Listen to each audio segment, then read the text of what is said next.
How to Stay Focused on Your Goals by Audiobooks Empire. Introduction. Imagine standing at the base of a mountain you've always dreamed of climbing. You know exactly where the summit is. You can picture the view waiting for you at the top. You even have the equipment, the strength, and enough time to begin. But instead of taking the first few steady steps, you keep looking around. Someone else's mountain suddenly seems taller. Another path looks easier. A notification appears on your phone. You tell yourself you'll start tomorrow. Then tomorrow becomes next week. Next week becomes next month. And before you know it, years have quietly slipped by. Here's something many people never realize. Very few dreams disappear because people aren't talented enough. Most dreams fade because attention slowly drifts away from what truly matters. It's rarely one dramatic decision that changes a person's future. More often, it's hundreds of tiny moments. One unnecessary distraction. One excuse. One abandoned routine. One promise postponed until later. And little by little, the direction of a life changes. Now imagine something different. Imagine waking up each morning knowing exactly what deserves your attention.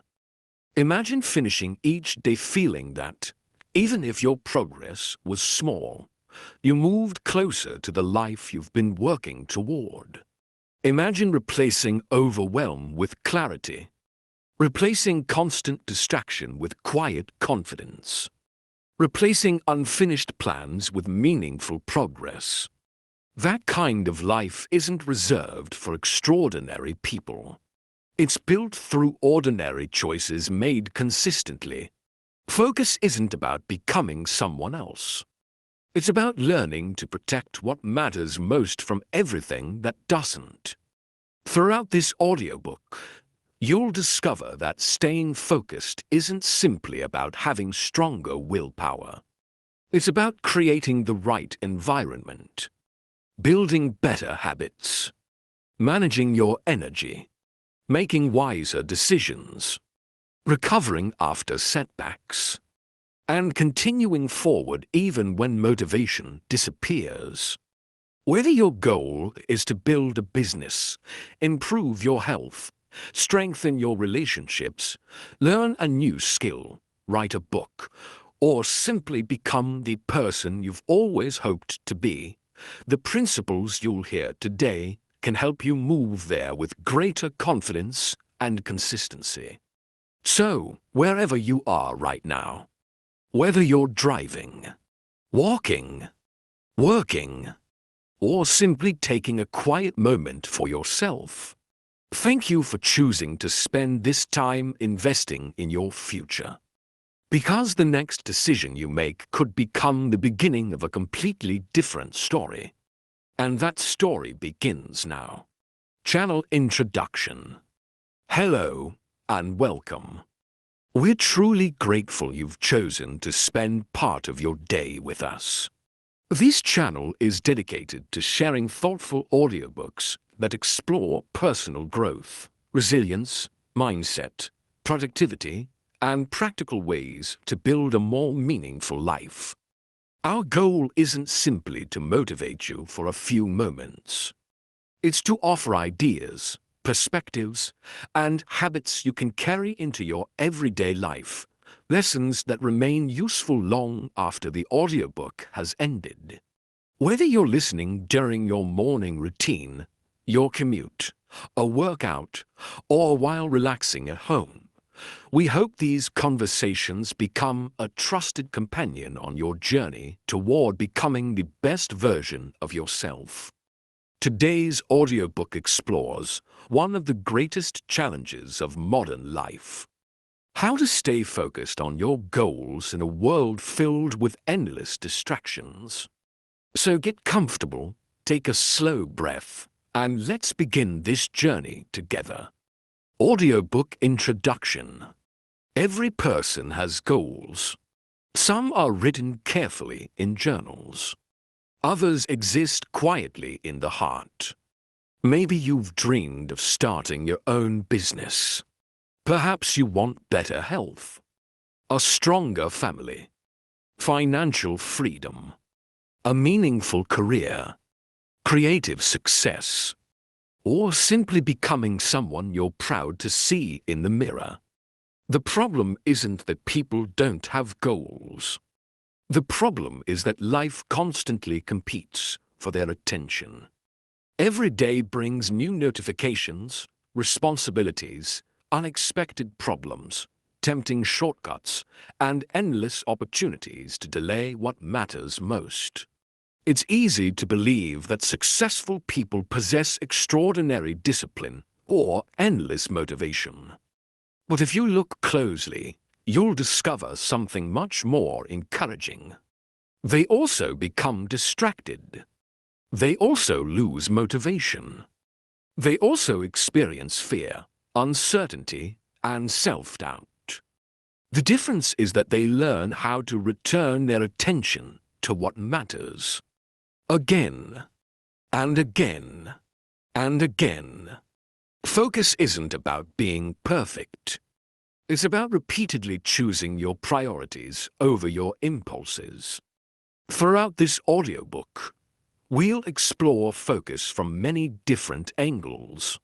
You'll learn why clarity comes before discipline, why your environment often shapes your behavior more than your intentions, how habits quietly determine your future, why consistency always outperforms occasional bursts of motivation, how to protect your mental energy, how to recover after losing momentum, and how to stay committed to your goals even when progress feels painfully slow.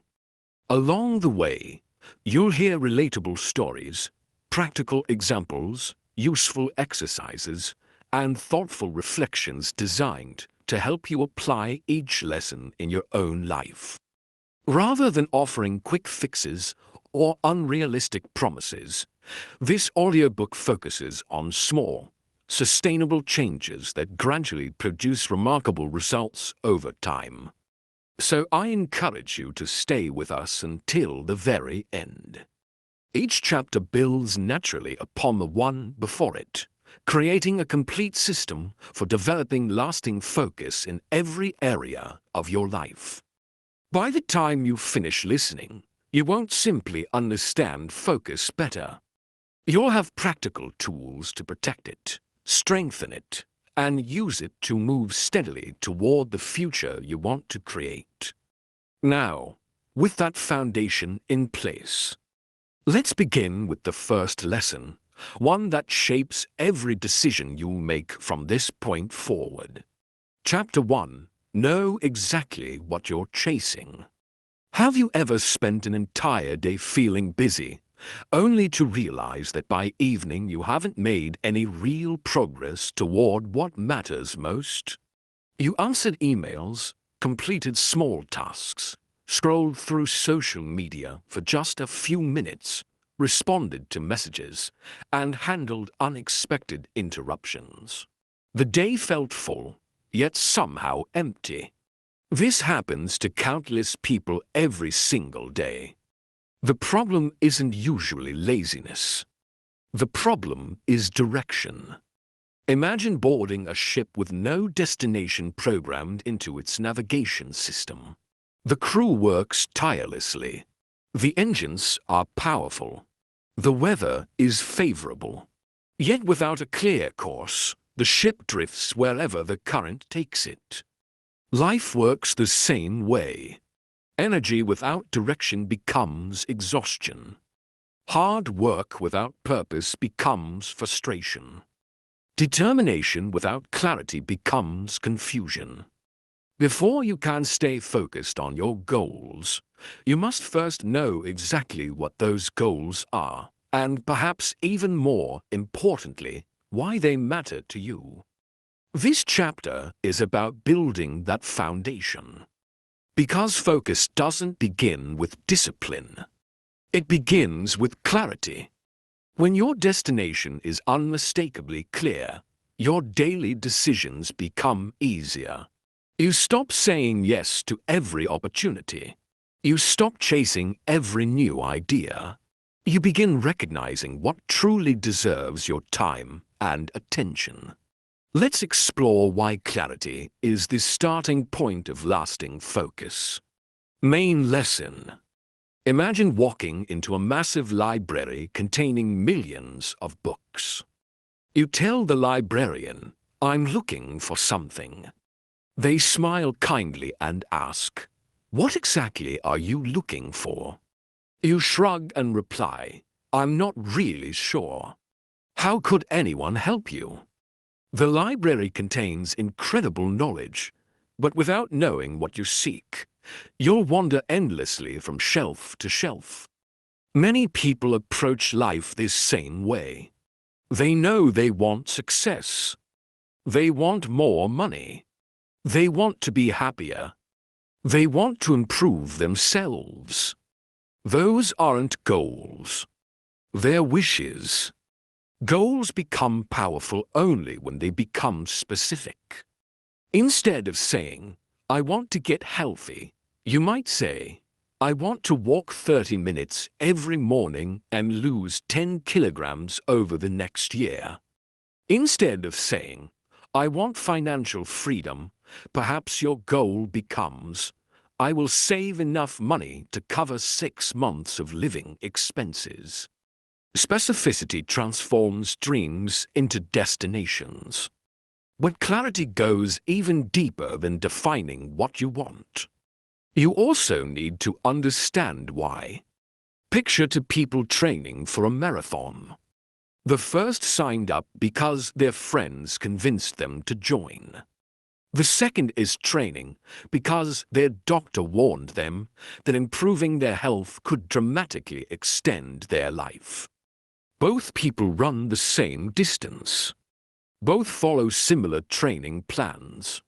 But when cold mornings arrive, when muscles ache, when motivation fades, who is more likely to continue? Usually, it's the person with the stronger reason. Your why fuels your persistence. Without a meaningful reason, even simple tasks begin to feel like heavy burdens. Think about a child learning to ride a bicycle. At first, they fall repeatedly. They scrape their knees. They wobble. They become frustrated. Yet many children continue trying. Why? Because they aren't focused on falling. They're imagining the freedom waiting on the other side. Adults often forget this lesson. We become so focused on today's discomfort that we lose sight of tomorrow's reward. Whenever you define a goal, ask yourself one simple question. What will this allow me to become? Maybe earning a promotion isn't truly about the job title. Maybe it's about providing security for your family. Maybe writing a book isn't about recognition. Maybe it's about sharing wisdom you've spent years learning. Maybe improving your health isn't simply about appearance. Maybe it's about having the energy to play with your children or grandchildren. Purpose transforms effort into meaning. And meaningful effort is much easier to sustain. There's another obstacle that quietly steals focus. Borrowed goals. In today's world, we're constantly exposed to other people's achievements. Every scroll through social media presents another business success, another vacation, another fitness transformation, another luxury purchase, another milestone. Without realizing it, we begin collecting goals that were never truly ours. We start chasing lifestyles we don't actually want, careers we don't enjoy, possessions we don't need, recognition we never truly valued. Imagine wearing someone else's prescription glasses. Even though they're expensive and well-made, your vision becomes blurry because they weren't designed for you. Borrowed goals work exactly the same way. They create constant friction because they don't match your values. One simple way to identify whether a goal genuinely belongs to you is to ask, if nobody could ever see me achieve this, would I still want it? That's an uncomfortable question, but it's an honest one. Many goals survive that question. Others quietly disappear. The more your goals align with your values, the easier it becomes to stay focused. Let's talk about another hidden challenge: trying to chase too many goals at once. Imagine standing in the middle of a field holding 5 garden hoses. Each hose points toward a different garden. You turn on the water. Every garden receives a tiny trickle. None receive enough to flourish. Now imagine turning off the hoses. Suddenly, one garden receives everything. Within weeks, flowers bloom. Trees grow. Vegetables thrive. Your attention works exactly like water. The more directions you divide it, the weaker it becomes. Many people don't fail because they lack ambition. They fail because their ambition becomes scattered. They want to master a new language, start a business, get into the best shape of their life, learn investing, write a novel, build a social media audience, travel the world, all at the same time. Each goal is worthwhile, but together they compete against one another. Focus often requires choosing one priority for this season of life. Not forever, just for now. You can still have many dreams, but you cannot give all of them your best attention simultaneously. One of the greatest acts of wisdom is learning the difference between not now and never. You're not abandoning your other dreams. You're simply giving your current goal the space it deserves. Another powerful exercise is to imagine yourself 1 year from today. Close your eyes for a moment. Picture yourself exactly 12 months from now. If you remained completely focused on your most important goal, what would your life look like? How would your mornings feel? How would your confidence change? How would your relationships improve? What skills would you possess? What worries would disappear? Now imagine the opposite. Suppose nothing changes. Suppose distractions continue controlling your days. Suppose another year quietly slips away. How would that feel? This isn't meant to create fear. It's meant to create urgency. Time keeps moving whether we focus or not. Every day becomes part of the story we're writing. The question is whether we're writing it intentionally. Finally, remember this: your goals will evolve. Who you are today won't be exactly who you are 5 years from now. That's normal. Clarity isn't about locking yourself into one identity forever. It's about choosing the best direction based on the person you are today. As you grow, your goals may change. Your priorities may shift. Your dreams may expand. That's not failure. That's growth. But regardless of how your destination changes over time, one principle remains constant. You must know where you're heading before you can stay focused on getting there. Reflection. Before moving on, take a quiet moment to reflect on these questions. If someone asked me what my single most important goal is right now, Could I answer clearly? Why does this goal truly matter to me? Is this goal based on my own values, or am I trying to meet someone else's expectations? What distractions have been pulling me away from what matters most? If I stayed consistently focused for the next 12 months, how different could my life become?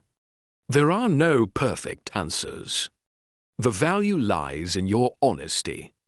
Because the clearer you become about your destination, the easier it becomes to recognize which paths lead away from it. Action step. Today, create a one-goal statement. On a piece of paper or in a journal, write, "My most important goal right now is." Then answer these 3 questions beneath it. Why is this goal deeply important to me? What kind of person will I become if I achieve it? What is one action I can take tomorrow that moves me one step closer?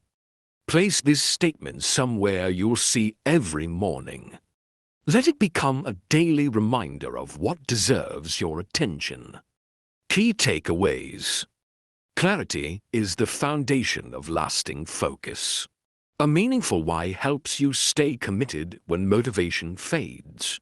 Goals borrowed from others rarely create lasting fulfillment. Trying to pursue too many priorities at once weakens your progress. Choosing one primary focus allows your time and energy to produce meaningful results. A compass doesn't move the traveler. It simply keeps them pointed in the right direction. Your goals serve the same purpose. They won't walk the path for you, but they can keep you from wandering. The clearer your direction becomes, the less energy you'll waste deciding where to go, and the more energy you'll have to keep moving forward. Now that you've identified what you're truly chasing, another question naturally follows. If your destination is clear, what's preventing you from reaching it? Often, the answer isn't a lack of ability. It's the countless distractions that quietly pull your attention away, one small moment at a time. In the next chapter, we'll uncover these hidden thieves of attention and learn how to protect one of your most valuable resources, your focus. Chapter 2. Eliminate the hidden thieves of attention. Imagine trying to fill a bucket with clean water. You turn on the faucet, and the bucket begins to fill. At first, everything seems to be going well. But after several minutes, you notice something strange. No matter how much water you pour in, the level barely rises. Then you look more closely. The bucket is full of tiny holes. The problem isn't the amount of water you're adding. The problem is everything that's quietly leaking out. Our attention works much the same way. Most people believe they need more motivation, more discipline, or more hours in a day. But often, they already have enough. The real issue is that their focus is constantly draining away through dozens of small distractions they barely notice. A quick glance at a notification. A few minutes on social media that become 30. Checking email one more time. Switching between tasks because one feels difficult. Saying yes to commitments that don't align with your priorities. None of these moments seem significant on their own. But together, they quietly steal hours, days, and eventually years of progress. In the previous chapter, you discovered the importance of knowing exactly what you're chasing. Now it's time to protect that destination by identifying the invisible forces trying to pull you away from it. Because staying focused isn't only about moving forward. It's also about removing what keeps pulling you backward. Main lesson. Let's begin with one of the biggest challenges of modern life. Your phone.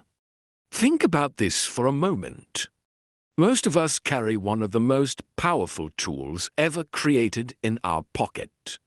It can teach us new skills, help us connect with loved ones, guide us to unfamiliar places, allow us to build businesses, capture precious memories, access nearly all the world's information within seconds. Yet the same device that can help us achieve our goals can also become the greatest obstacle standing between us and those goals. The phone itself isn't the problem. The problem is how easily it captures our attention. Imagine sitting down to work on something important. Perhaps you're writing a report, studying for an exam, planning your finances, or building a side business. You're fully engaged. Then your phone vibrates. Without thinking, you reach for it. It's only one message, you tell yourself. You read it. Then you notice another notification. A friend shared a funny video. Someone commented on a post. A news headline catches your eye. You check one app, then another. 10 minutes disappear. Maybe 20. Eventually, you return to your work. But something has changed. Your concentration isn't where it was before. Your mind is still partially occupied by everything you just consumed. This is one of the hidden costs of distraction. The interruption doesn't end when you put the phone down. Your attention takes time to settle again. It's like throwing a stone into a calm lake. Even after the stone sinks, the ripples continue spreading across the surface. Every unnecessary interruption creates ripples in your thinking. One practical strategy is surprisingly simple. Create moments when your phone is physically out of reach. Not face down beside you. Not in your pocket. Not just in case. Place it in another room while you work on your most important task. At first, this might feel uncomfortable. You may even find yourself wanting to check it without any real reason. That feeling is revealing. It shows how deeply the habit has become rooted. The good news is that habits can be changed. Every time you choose not to reach for your phone, you're strengthening your ability to direct your own attention instead of allowing technology to direct it for you. Now let's talk about social media. Social media isn't inherently good or bad. Like a hammer, its value depends on how it's used. A hammer can build a home, or it can break a window. Social media can inspire, educate, and connect people across the world. But it can also quietly consume the hours you intended to spend building your own future. Imagine visiting a shopping mall with one specific purpose. You only need to buy a notebook. That should take 5 minutes. Instead, you wander through every store. You browse clothes you weren't planning to buy. You sample food. You admire electronics. You stop to watch a performance.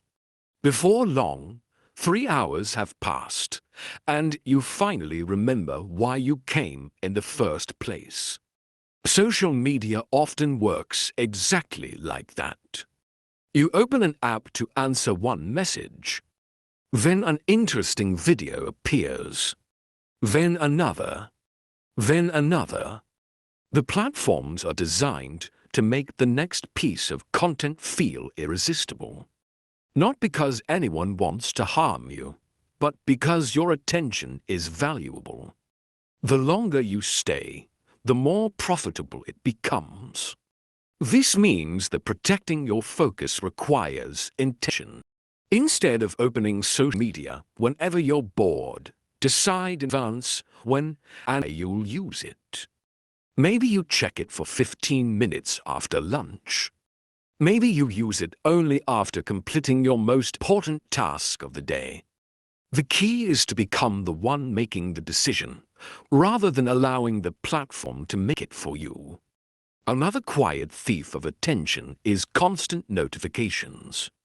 Imagine trying to read a meaningful novel while someone taps you on the shoulder every 2 minutes. Excuse me. Tap. Just one quick thing. Tap. Sorry to interrupt. Tap. Eventually, even the best story becomes impossible to enjoy. Notifications create this exact experience inside your mind. Many alerts aren't urgent. They're simply reminders that something happened somewhere. An app wants your attention. A promotion has arrived. Someone liked a photo. A game is offering a reward. None of these events are emergencies. Yet every notification sends your brain the same message. Look over here. Over time, your mind begins expecting interruptions. Silence starts feeling unusual. One of the simplest changes you can make is to disable every notification that isn't genuinely important. Ask yourself, if I didn't see this until tonight, would anything truly go wrong? For most notifications, the answer is no. The fewer interruptions you invite into your day, the more space your mind has for deep thinking. Let's explore another habit that many people proudly claim is a strength. Multitasking. Have you ever noticed how satisfying it feels to say, "I'm doing 5 things at once"? It sounds productive. It sounds efficient. But imagine asking a chef to cook 5 complicated meals simultaneously while answering phone calls, writing a grocery list, and teaching a cooking class. Would the meals improve? Or would mistakes become more likely? Our brains aren't designed to give full attention to several demanding tasks at the same time. What we often call multitasking is actually rapid task switching. Each switch comes with a cost. Picture a runner trying to win a race, but every 100 meters they're forced to stop, turn around, and run 10 meters in another direction before continuing. They'll still reach the finish line eventually, but much more slowly. The same happens when you constantly shift your attention. Writing, checking email, returning to writing, looking at messages, back to writing, searching the internet. Every switch steals momentum. Instead of asking, "How many things can I do today?" try asking, "What's the one thing that deserves my full attention right now?" Complete it. Then move to the next. Single tasking often produces faster, better results than trying to juggle everything at once. There's another distraction that isn't external at all. Mental clutter. Sometimes the loudest distractions exist entirely inside our own minds.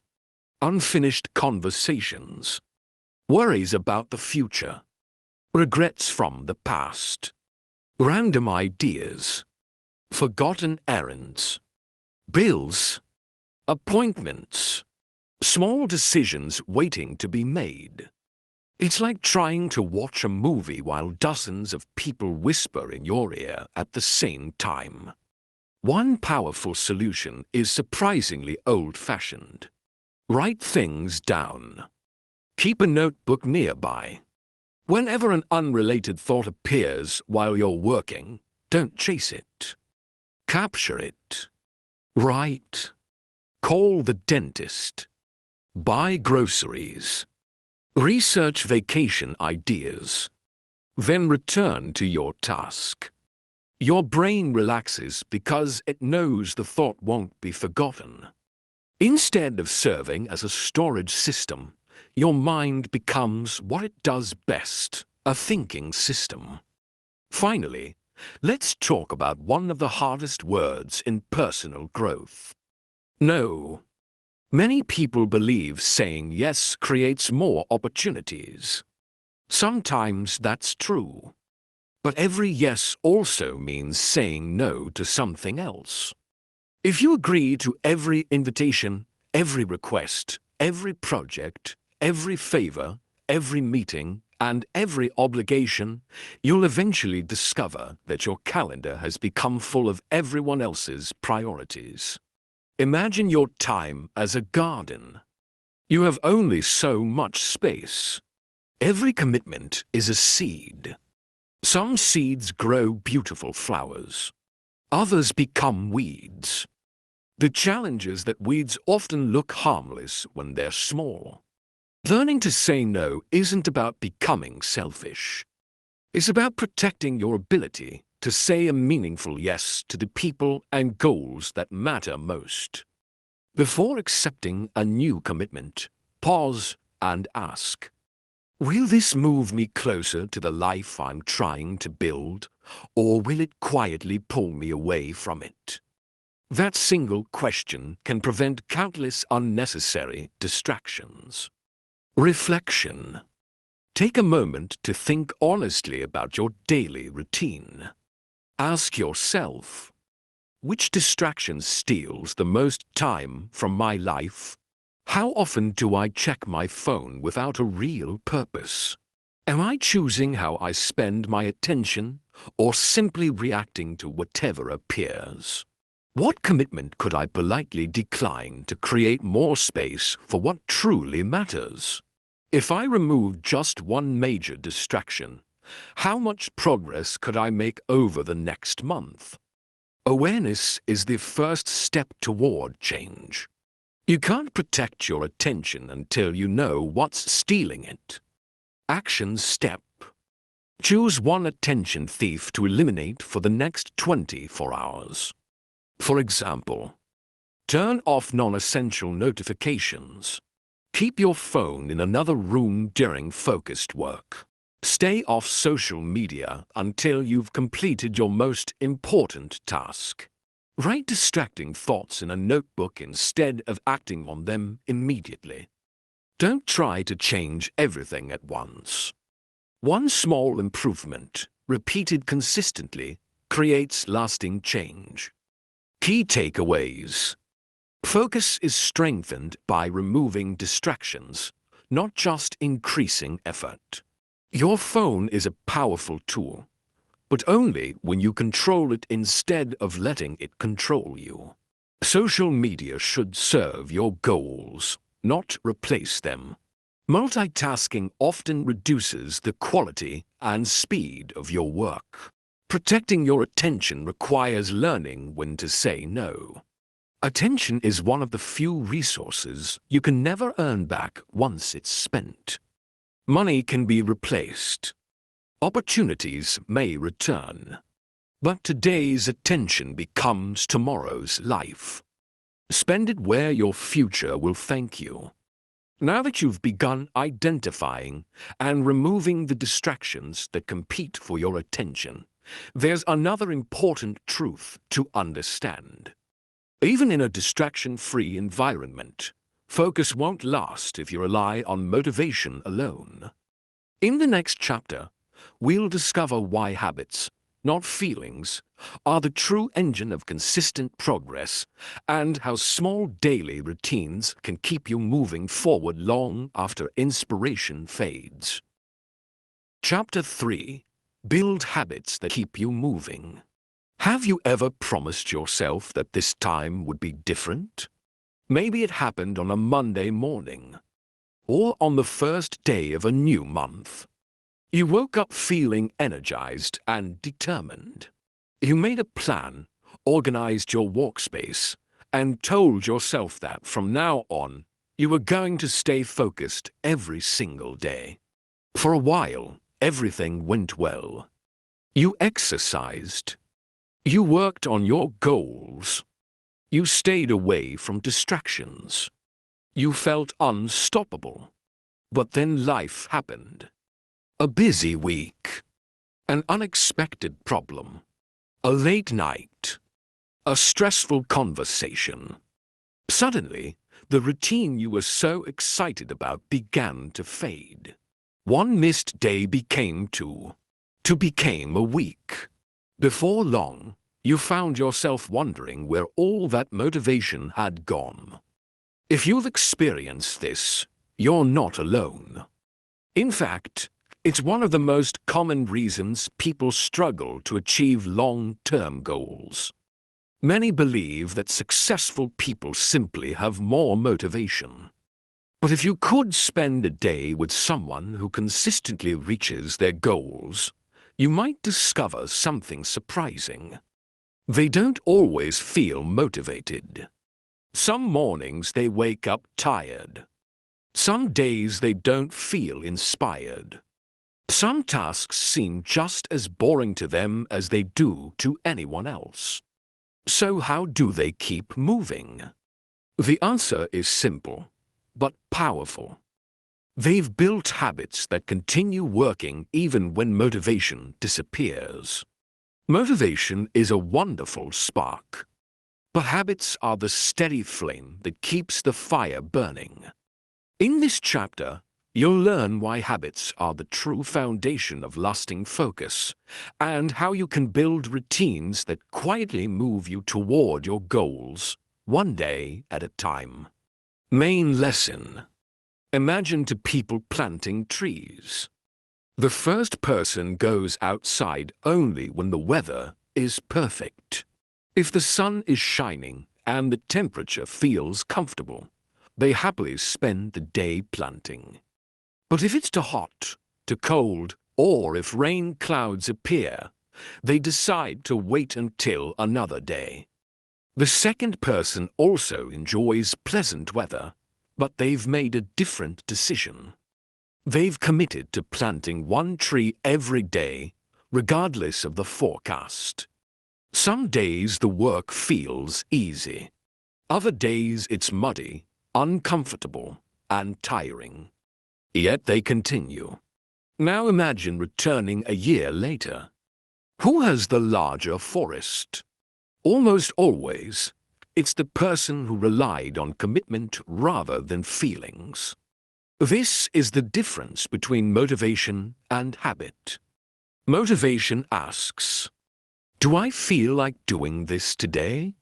Habit asks, "What do I always do at this time?"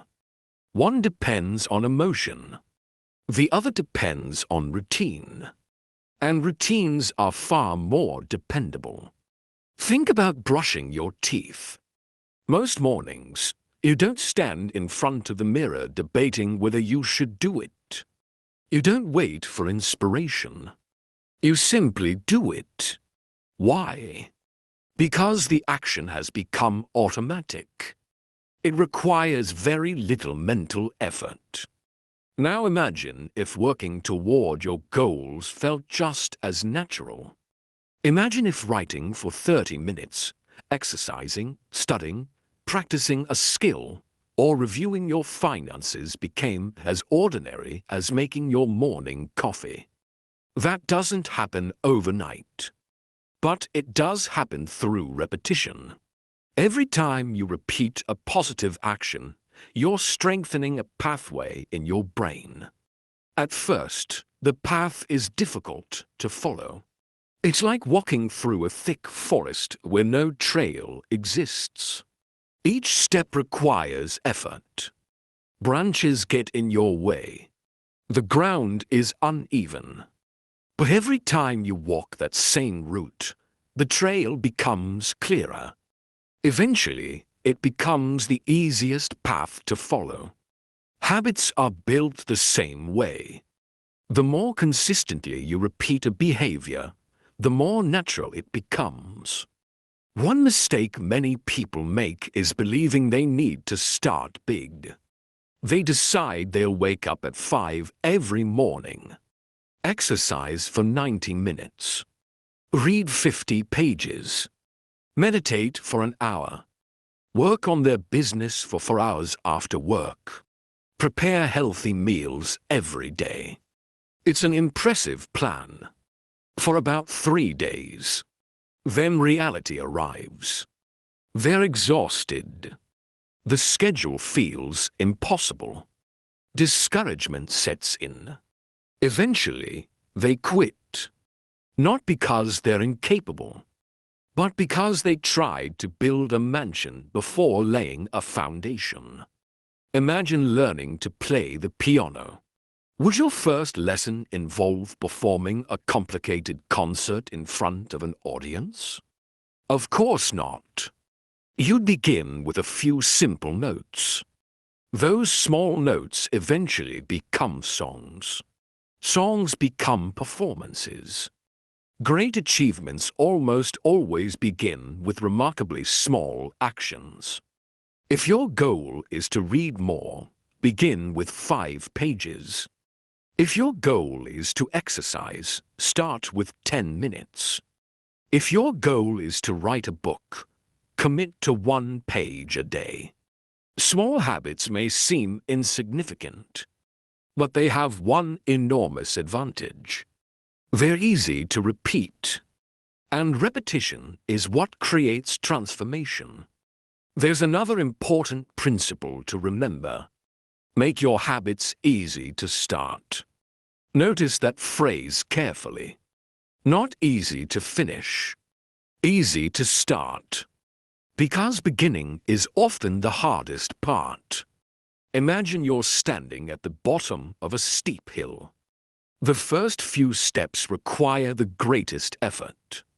Once you're moving, continuing becomes much easier. The same is true for focused work.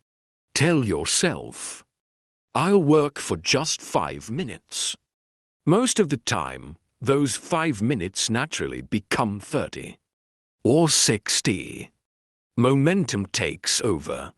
The hardest battle is often convincing yourself to begin.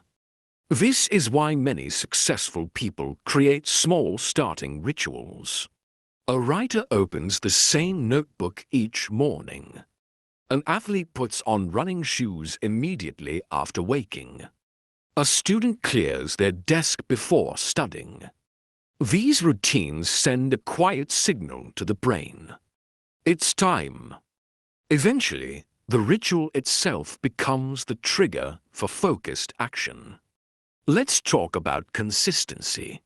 Imagine dripping a single drop of water onto a stone.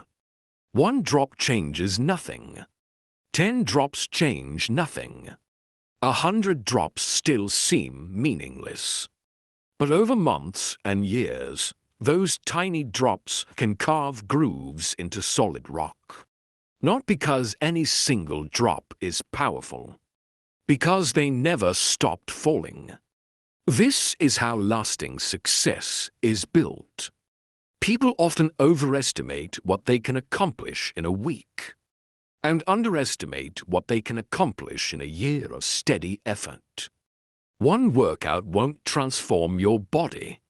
1 chapter won't make you an expert. 1 day of saving won't create financial security. But repeated consistently, these small actions produce extraordinary results.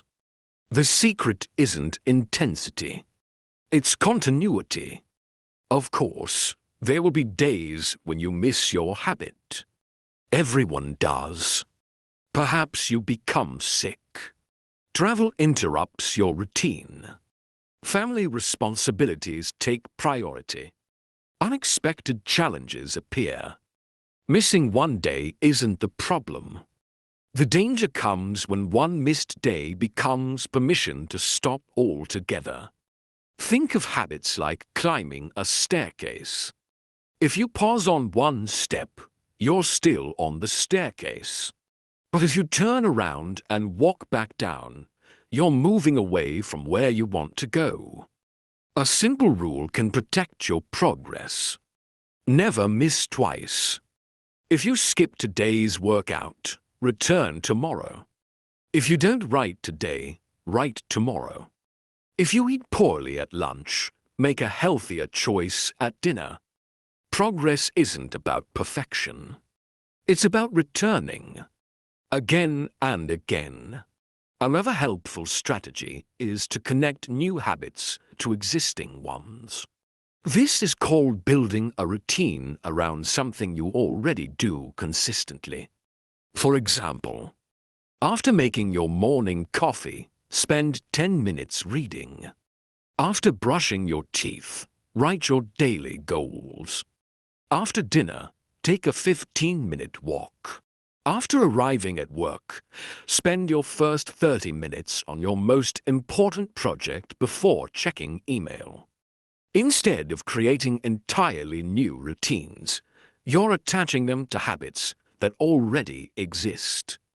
It's like adding another train car to a train that's already moving. The momentum is already there.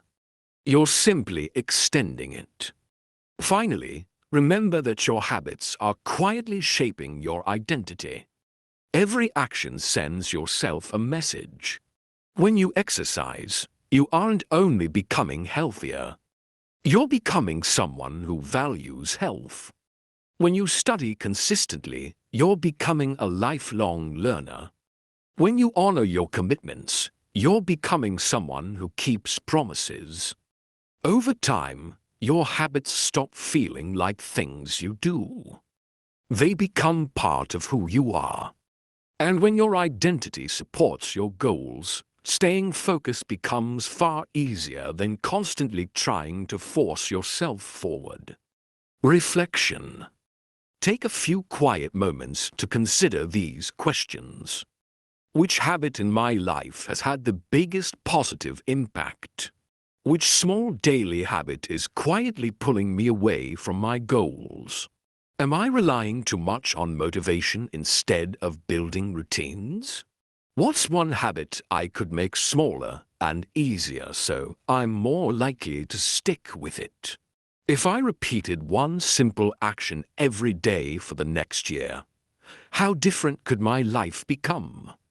Your future isn't built by occasional moments of inspiration. It's built by the ordinary actions you repeat when no one is watching. Action step. Choose one habit that directly supports your most important goal. Make it so small that it's almost impossible to skip. Examples. Read 5 pages. Walk for 10 minutes. Write 1 paragraph. Practice a new skill for 15 minutes. Review your goals every morning for 2 minutes. Commit to doing this every day for the next 7 days. Don't focus on doing more. Focus on becoming consistent. Key takeaways.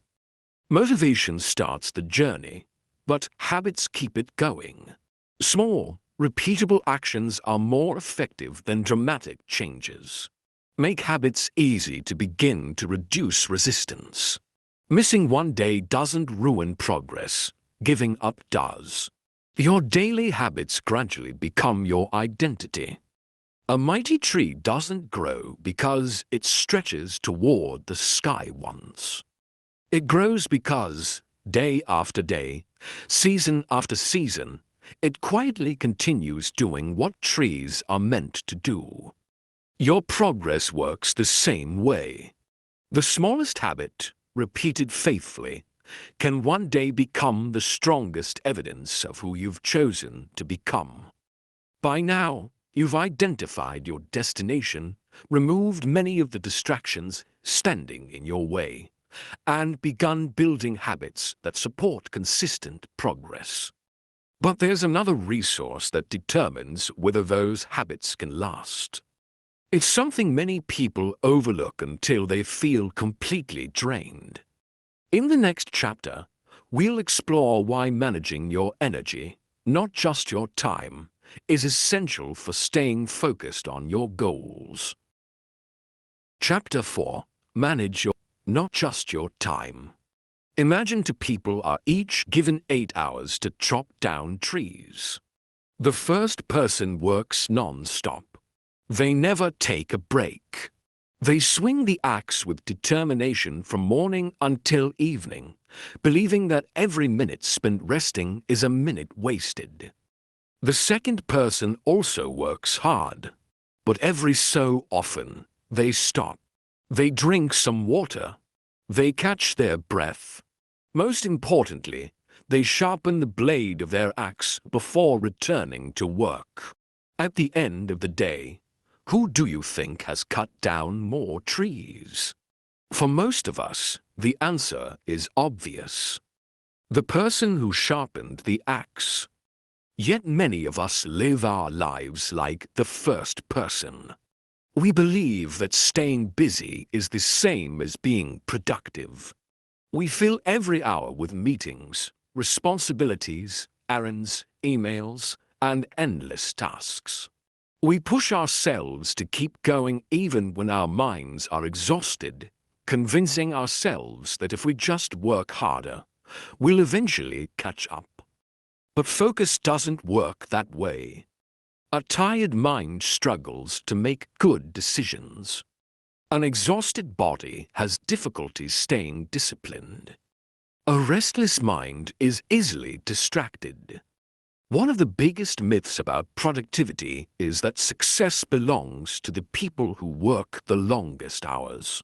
In reality, lasting success often belongs to those who learn how to protect and renew their energy. Time is important, but energy determines how well you use the time you have. In this chapter, we'll explore how to recognize your natural rhythms, avoid burnout, and create a lifestyle that allows your focus to remain strong, not just for a few days, but for years to come. Main lesson. Have you ever noticed that some parts of the day seem effortless? Maybe your mind feels sharp early in the morning. Ideas flow easily. You solve problems more quickly. You feel creative and alert. But later in the afternoon, the same task suddenly feels twice as difficult. Or perhaps you're the opposite. Maybe mornings feel slow, but your energy comes alive in the evening. The important lesson is this. Not every hour of the day is equal. Your body and brain naturally move through cycles of higher and lower energy. The mistake many people make is treating every hour as though it offers the same level of focus. Imagine you're a farmer. Would you plant crops in the middle of winter and expect the same results as planting during the right season? Of course not. You would work with nature, not against it. The same principle applies to your personal energy. Instead of forcing yourself to do your most demanding work whenever you happen to have free time, try matching your most important tasks with your highest energy hours. Pay attention for the next week. Ask yourself, when do I naturally think most clearly? When do I feel creative? When do I lose concentration most easily? These observations can become incredibly valuable. If your best mental energy happens between 8 and 10 in the morning, protect that time fiercely. Don't spend it answering routine emails or scrolling through your phone. Use it for the work that matters most. Your best energy deserves your biggest priorities. Now let's talk about something that many ambitious people overlook. Rest. Some people almost feel guilty when they rest. They believe that slowing down means falling behind. But consider this. Imagine trying to drive a car across an entire country without ever stopping for fuel. No matter how powerful the engine is, eventually the tank runs dry. The problem isn't the car. The problem is ignoring what it needs. Human beings aren't machines. We weren't designed to perform at maximum capacity every waking hour. Rest isn't a reward for finishing your work. Rest is part of the work. Sleep is perhaps the clearest example. Many people proudly say, "I only sleep 4 or 5 hours," as if exhaustion were a badge of honor. But think about how many poor decisions are made simply because someone is tired. You forget important details. You become impatient. Small problems feel enormous. Simple distractions become irresistible. Your brain is trying to conserve energy, and resisting temptation requires energy. That's why staying focused often feels harder after a poor night's sleep. Protecting your sleep isn't laziness. It's preparation. A well-rested mind learns faster, remembers better, and stays focused longer. Sleep is one of the most powerful productivity tools available, and it doesn't cost anything. Another source of energy that often goes unnoticed is physical movement. This may seem surprising. After all, exercise requires energy. So how can spending energy help you have more of it? Imagine a river. When water continues flowing, it remains fresh and clear. But when water becomes stagnant, it begins to lose its vitality. Our bodies are similar. Movement improves circulation. It delivers oxygen throughout the body. It wakes up the brain. It reduces stress. Even a short walk can reset your thinking. You don't need an intense workout every day. Sometimes 10 minutes of stretching, walking outside, or climbing a few flights of stairs is enough to refresh your attention. If you've ever struggled to solve a problem while sitting at your desk, only to find the answer during a walk, you've experienced this yourself. Movement changes more than your body. It changes your mind. Let's explore another invisible drain on your energy. Decision fatigue. Imagine you're standing in front of a giant wardrobe every morning. Hundreds of shirts, dozens of shoes, countless accessories. You spend 20 minutes deciding what to wear. Then you wonder what to eat. Should you exercise before work or after? Which task should you start with? Should you answer emails first? By the time you finally begin your most important work, you've already made dozens of decisions. Each one quietly consumes mental energy. Your brain has a limited capacity for deliberate choices. This is why many highly productive people simplify routine decisions. They prepare tomorrow's clothes the night before. They plan meals in advance. They create morning routines that eliminate unnecessary thinking. The goal isn't to make life boring. It's to save your best mental energy for the decisions that truly matter. Every unnecessary choice steals a little attention from the important ones. There's another form of energy we don't often discuss. Emotional energy. Have you ever tried to concentrate after an argument? Or after receiving disappointing news? Or while worrying about something beyond your control? Even if you have plenty of time, your focus seems to disappear. That's because emotional stress consumes mental resources. Imagine carrying a heavy backpack everywhere you go. Eventually, even a short walk feels exhausting. Unresolved stress works the same way. You may not see it, but you're carrying it. This is why it's important to create moments of emotional recovery. Talk with someone you trust. Write your thoughts in a journal. Spend time in nature.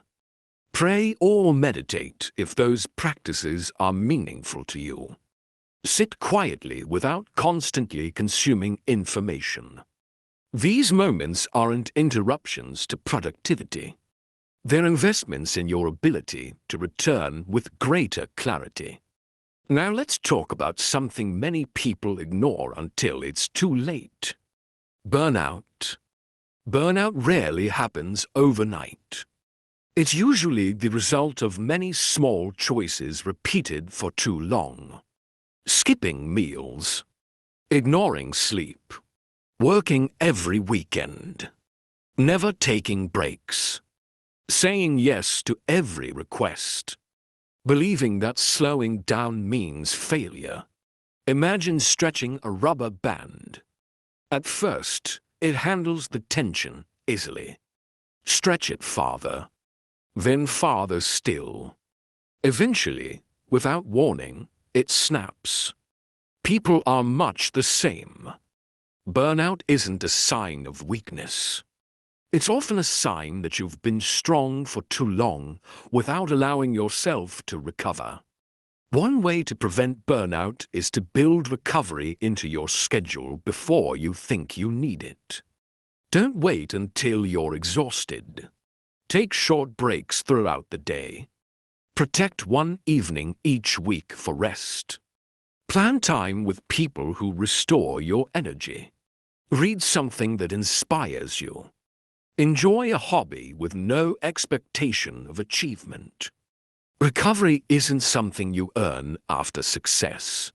Recovery helps make success sustainable. Finally, remember that energy is contagious. Have you ever spent time with someone who constantly complains? Even if you arrived feeling positive, you may have left feeling drained. Now think about someone who is calm, encouraging, and optimistic. After talking with them, you often feel lighter. The people around you influence your energy more than you may realize. This doesn't mean avoiding everyone who has difficult days. We all struggle. But it does mean being intentional about the voices you allow to shape your thinking.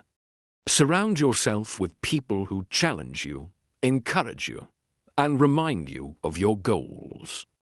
Your environment isn't only physical. It's emotional and relational too. Choose it wisely. Reflection. Take a few moments to think honestly about your energy. Ask yourself, during which part of the day do I naturally feel most focused? Am I protecting that time for my most meaningful work? What habit is draining my energy the most? Poor sleep, stress, constant decisions, or something else? When was the last time I truly rested without feeling guilty? What small change could help me feel more energized tomorrow? Your answers may reveal that your greatest challenge isn't a lack of discipline. It may simply be that you're trying to run on an empty tank. Action step. For the next 3 days, keep a simple energy journal.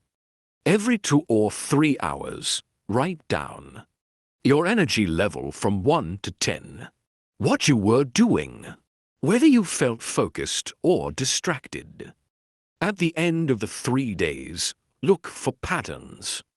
You may discover your peak hours, your biggest energy drains, and the best times to schedule your most important work.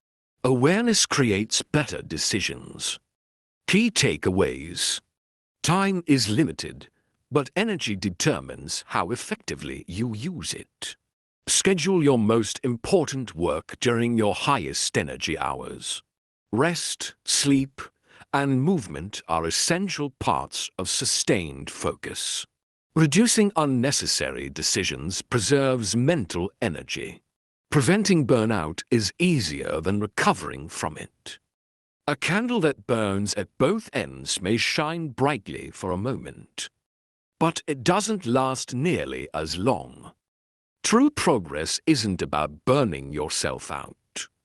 It's about learning how to keep your light steady, strong, and bright enough to guide you through the long journey ahead.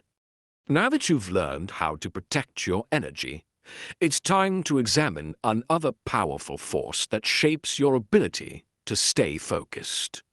It isn't your schedule. It isn't your willpower. It's the people, places, and surroundings that quietly influence your choices every single day.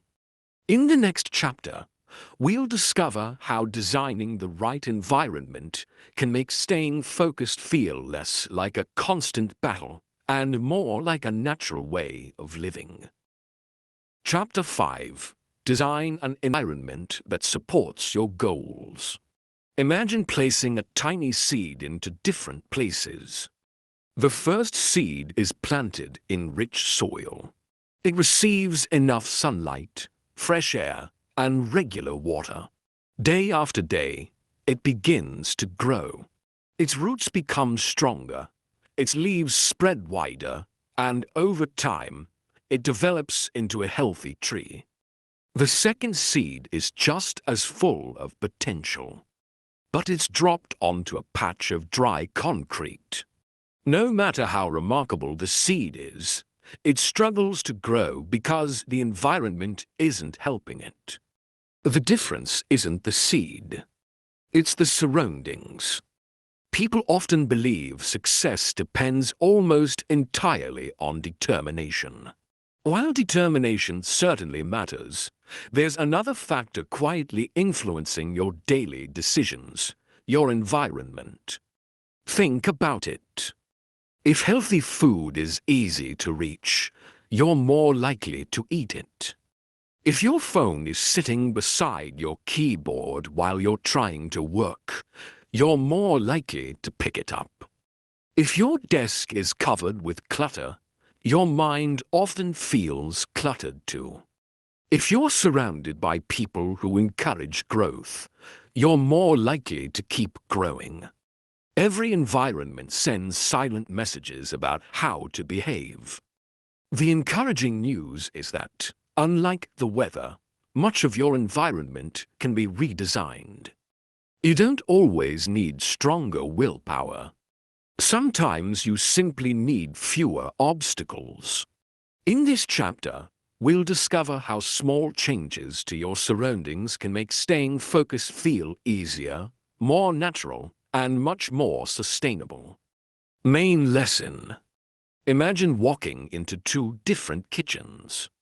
In the first kitchen, a bowl of fresh fruit sits on the counter. A bottle of water is already chilled in the refrigerator.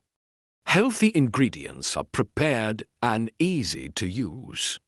In the second kitchen, cookies, candy, chips, and sugary drinks are sitting in plain sight. Now ask yourself, in which kitchen would it be easier to make a healthy choice?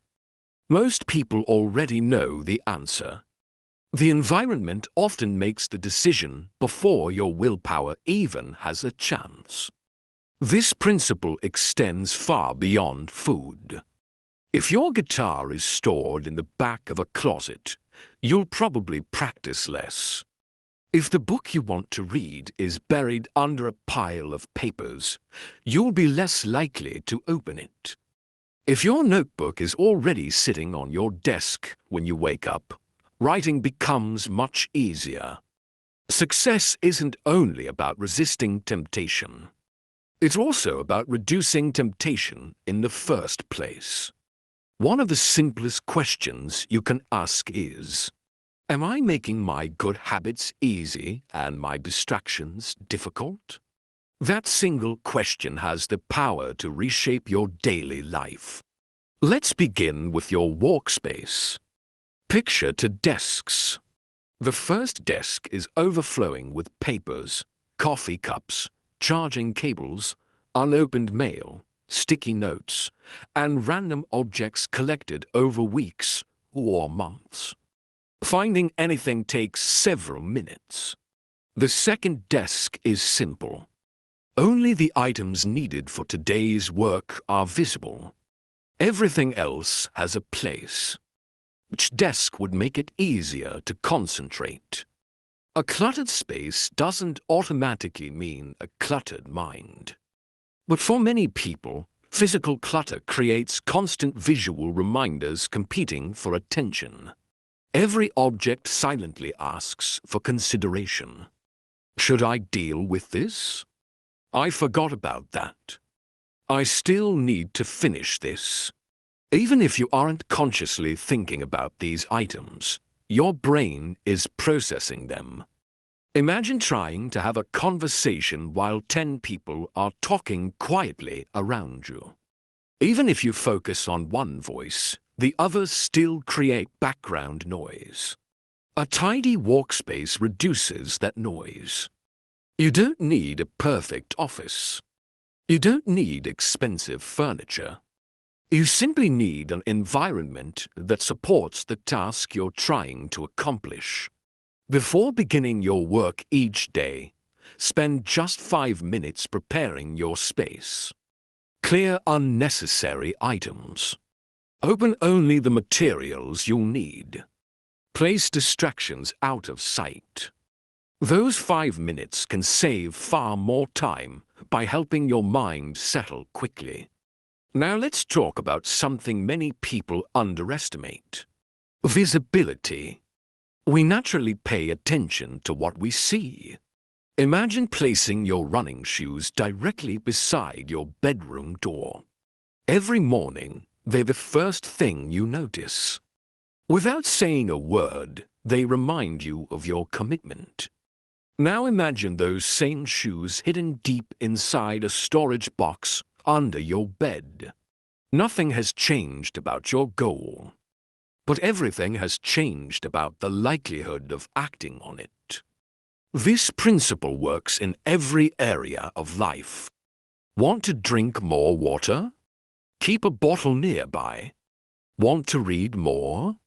Leave your book on your pillow before leaving the house.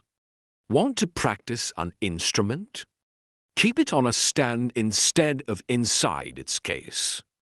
Want to spend less time on your phone? Charge it across the room instead of beside your bed. Small changes in visibility quietly shape daily behavior. What surrounds you eventually influences what you become. Another important part of your environment isn't physical at all. It's digital. Think about how much of your day happens through screens. Computers, phones, tablets, smart watches. Every device competes for your attention. Imagine opening your laptop to work on an important presentation. Before you even begin, dozens of browser tabs are already open. News websites, shopping pages, social media, streaming videos, messages, advertisements. Each one is like a small voice saying, "Look at me first." Without realizing it, you've created a digital environment designed for distraction. Now imagine something different. Your desktop is organized. Only one project is open. Notifications are silenced. The browser contains only the tab you need. Your screen becomes a workspace rather than an entertainment center. One simple practice can make a tremendous difference. At the end of each work session, prepare your digital space for tomorrow. Close unnecessary tabs. Organize your files. Write down where you'll begin next time. Future you will be grateful. Let's consider another influence that's often overlooked. The people around you. Imagine trying to train for a marathon while everyone around you laughs at the idea. Every time you exercise, someone says, "Why bother? Take today off. You've already done enough." Eventually, staying committed becomes much harder. Now imagine joining a group where people encourage one another. They celebrate progress. They share advice. They remind each other why the goal matters. The same training suddenly feels much more achievable. Human beings naturally adapt to the expectations of those around them. This doesn't mean you should end friendships simply because people have different goals. But it does mean you should intentionally seek relationships that strengthen your commitment rather than weaken it. Sometimes one encouraging conversation can restore motivation that weeks of struggle nearly erased. Choose voices that remind you of who you're becoming, not just who you've been. Now let's talk about routines within your environment. Imagine entering a library. People speak quietly. The lighting is calm. Books surround you. Almost immediately, your behavior changes. You naturally lower your voice. You become more thoughtful. The environment gently guides your actions. Your home can do the same. Instead of asking one room to serve every purpose, consider giving different spaces different meanings. Perhaps one chair becomes your reading chair. One corner becomes your journaling space. One desk becomes your focused work area. When you repeatedly perform the same activity in the same place, your brain begins associating that environment with the behavior. Eventually, simply sitting in that location helps your mind shift into the appropriate mode. Your surroundings become silent partners in your success. There's another subtle factor that shapes your environment. Noise. Some people work well with gentle background music. Others need complete silence. Some enjoy the soft sounds of a coffee shop. Others become distracted by every conversation. The key isn't copying someone else's preference. It's discovering your own. Pay attention to where you feel most focused. Experiment. Notice what helps you think clearly. Your ideal environment is personal. There's no universal formula. The goal isn't perfection. The goal is creating conditions that allow your best thinking to emerge. Now imagine your future self visiting your home today. This future version of you has already achieved the goal you're working toward. They've become healthier, more disciplined, more focused, more confident. As they walk through your house, what would they notice? Would your environment support the life they've built? Or would it quietly pull them backward? This thought experiment can be surprisingly revealing. Your future success often begins with today's surroundings. Every object either supports your direction or competes with it. Every space tells a story. Ask yourself, what story is my environment telling me? Finally, remember this important truth. You don't need to redesign your entire life overnight. Changing one shelf, one drawer, one desktop, one routine, one room can create a ripple effect. Your choices become more intentional as well.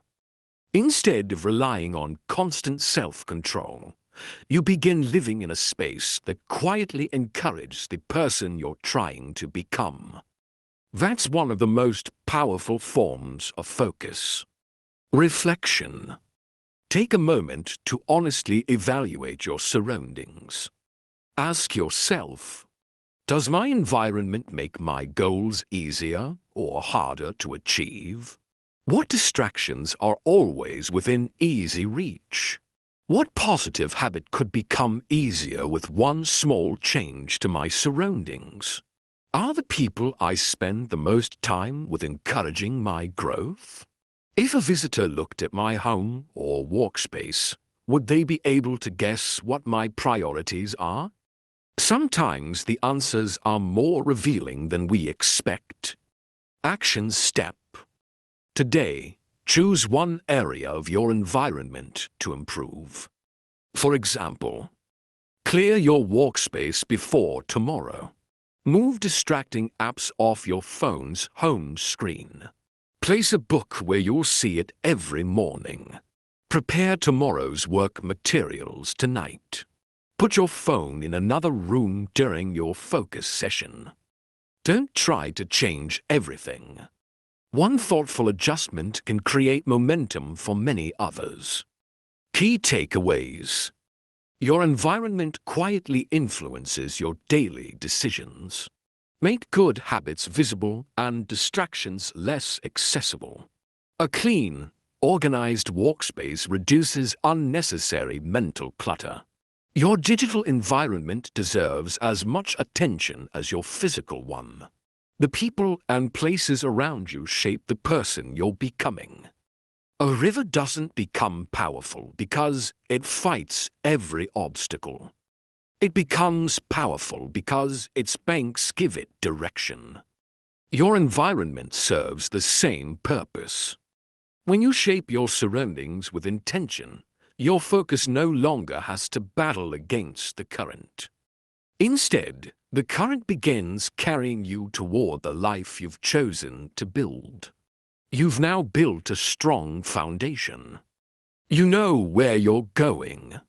You've identified distractions, developed supportive habits, learned to manage your energy, and created an environment that works with you instead of against you. But even with all these pieces in place, one challenge remains. What happens when progress is slow? What do you do when the excitement fades and your goal still feels far away? In the next chapter, we'll explore the quiet power of patience, consistency, and trusting the process, because lasting success is rarely the result of one extraordinary effort, but of many ordinary days done well. Chapter 6. Trust the process, not just the results. Imagine planting a bamboo seed. You prepare the soil carefully. You water it every day. You protect it from weeds. You make sure it gets enough sunlight. A week passes. Nothing happens.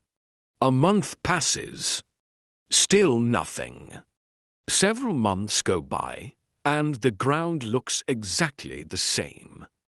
At that point, many people would assume the seed failed. They would stop watering it and move on to something else. But beneath the surface, something remarkable is taking place. The roots are growing. They're spreading deeper into the soil, creating the foundation needed to support tremendous growth later. When the bamboo finally begins to rise, it grows with incredible speed, not because the growth suddenly started, but because the unseen work had been happening all along. Our goals often follow a similar pattern. We expect visible progress every day. When we don't see immediate results, we begin to question ourselves. Maybe I'm not talented enough. Maybe this goal isn't meant for me. Maybe I should quit and try something else. But what if the progress you can't see is just as important as the progress you can? What if today's small effort is strengthening roots that will support tomorrow's success? One of the greatest threats to focus isn't failure. It's impatience. This chapter is about learning to value the process as much as the outcome, because lasting success belongs to those who continue showing up, even when the rewards haven't arrived yet. Main lesson. Let's begin with a simple question. When you think about your biggest goal, what excites you the most? For many people, it's the finish line. Receiving the promotion. Crossing the marathon finish line. Launching the business. Holding the completed book. Reaching a savings goal. seeing the number on the scale.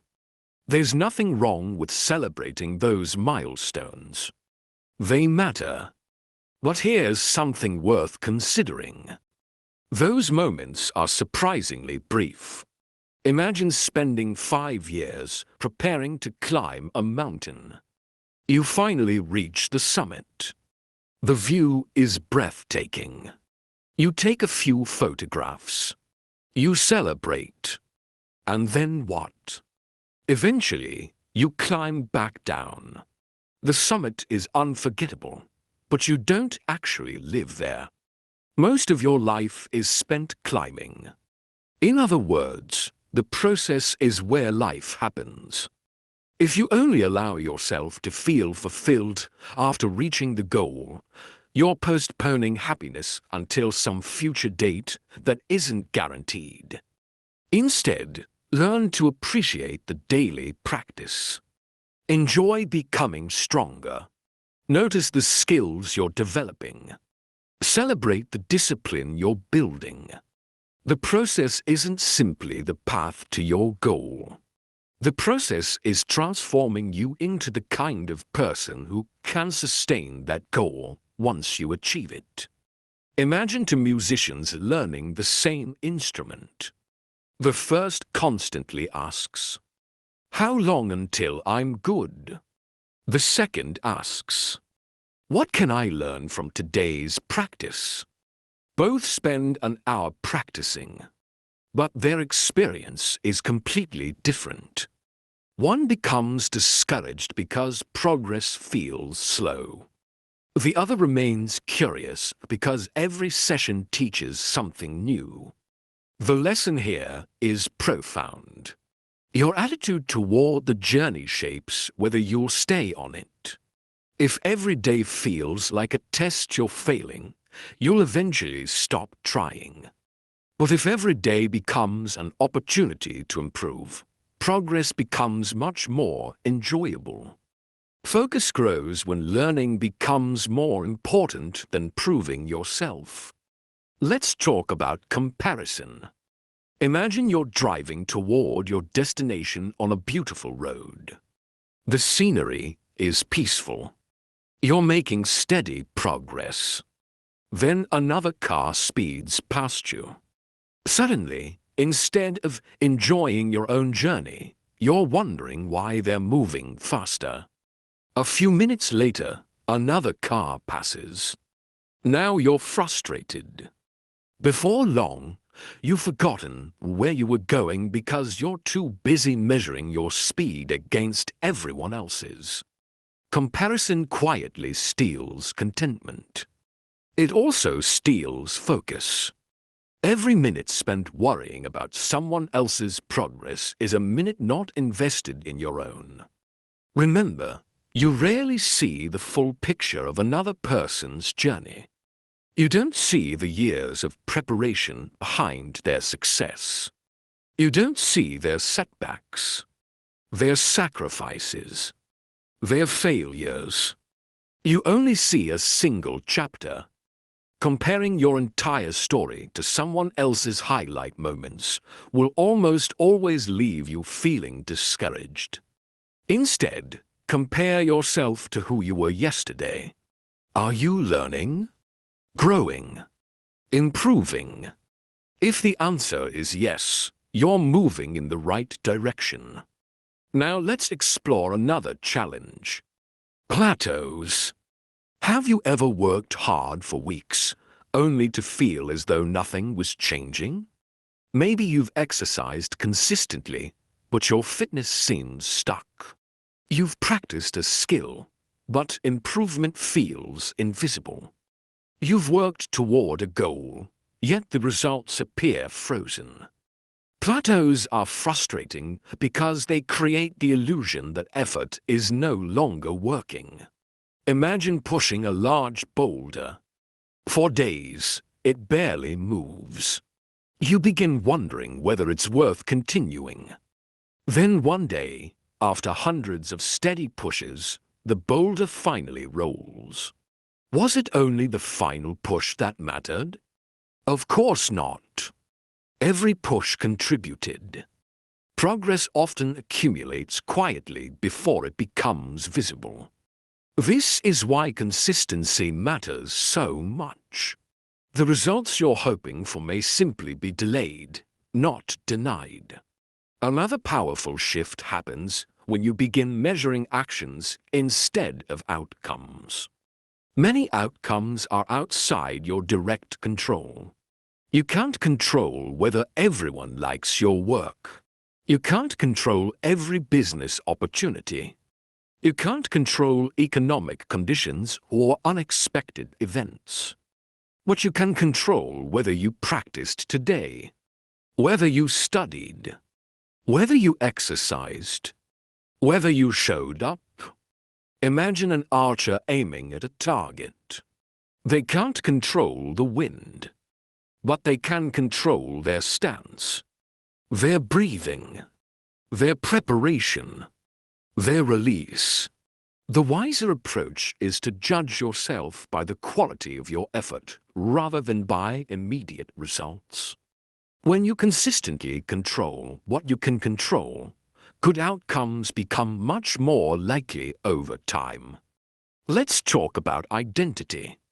Earlier, we explored how habits shape who you become. Now let's take that idea one step further. Imagine someone says, "I'm trying to become a runner." Another person says, "I am a runner." The difference may seem small, but it changes everything. The first person sees running as something they occasionally attempt. The second person sees it as part of who they are. People naturally act in ways that match their identity.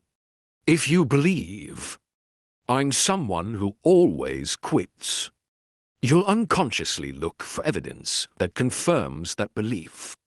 But if you begin saying, "I'm someone who honors my commitments," your daily choices begin supporting that identity. Your process becomes an expression of who you are, not just a strategy for getting what you want. There will also be days when doubt appears. Everyone experiences them. You may wonder whether the effort is worthwhile, whether you're capable, whether you're wasting your time. When those moments come, don't ask, "Do I feel confident today?" Instead ask, "What would the person I'm becoming do next?" That question shifts your attention from emotion to action. Even small actions restore momentum, and momentum often restores confidence. Finally, remember this. Success isn't usually built through dramatic breakthroughs. It's built through ordinary days that most people overlook. The day you chose to read instead of scroll. The day you exercised even though you were tired.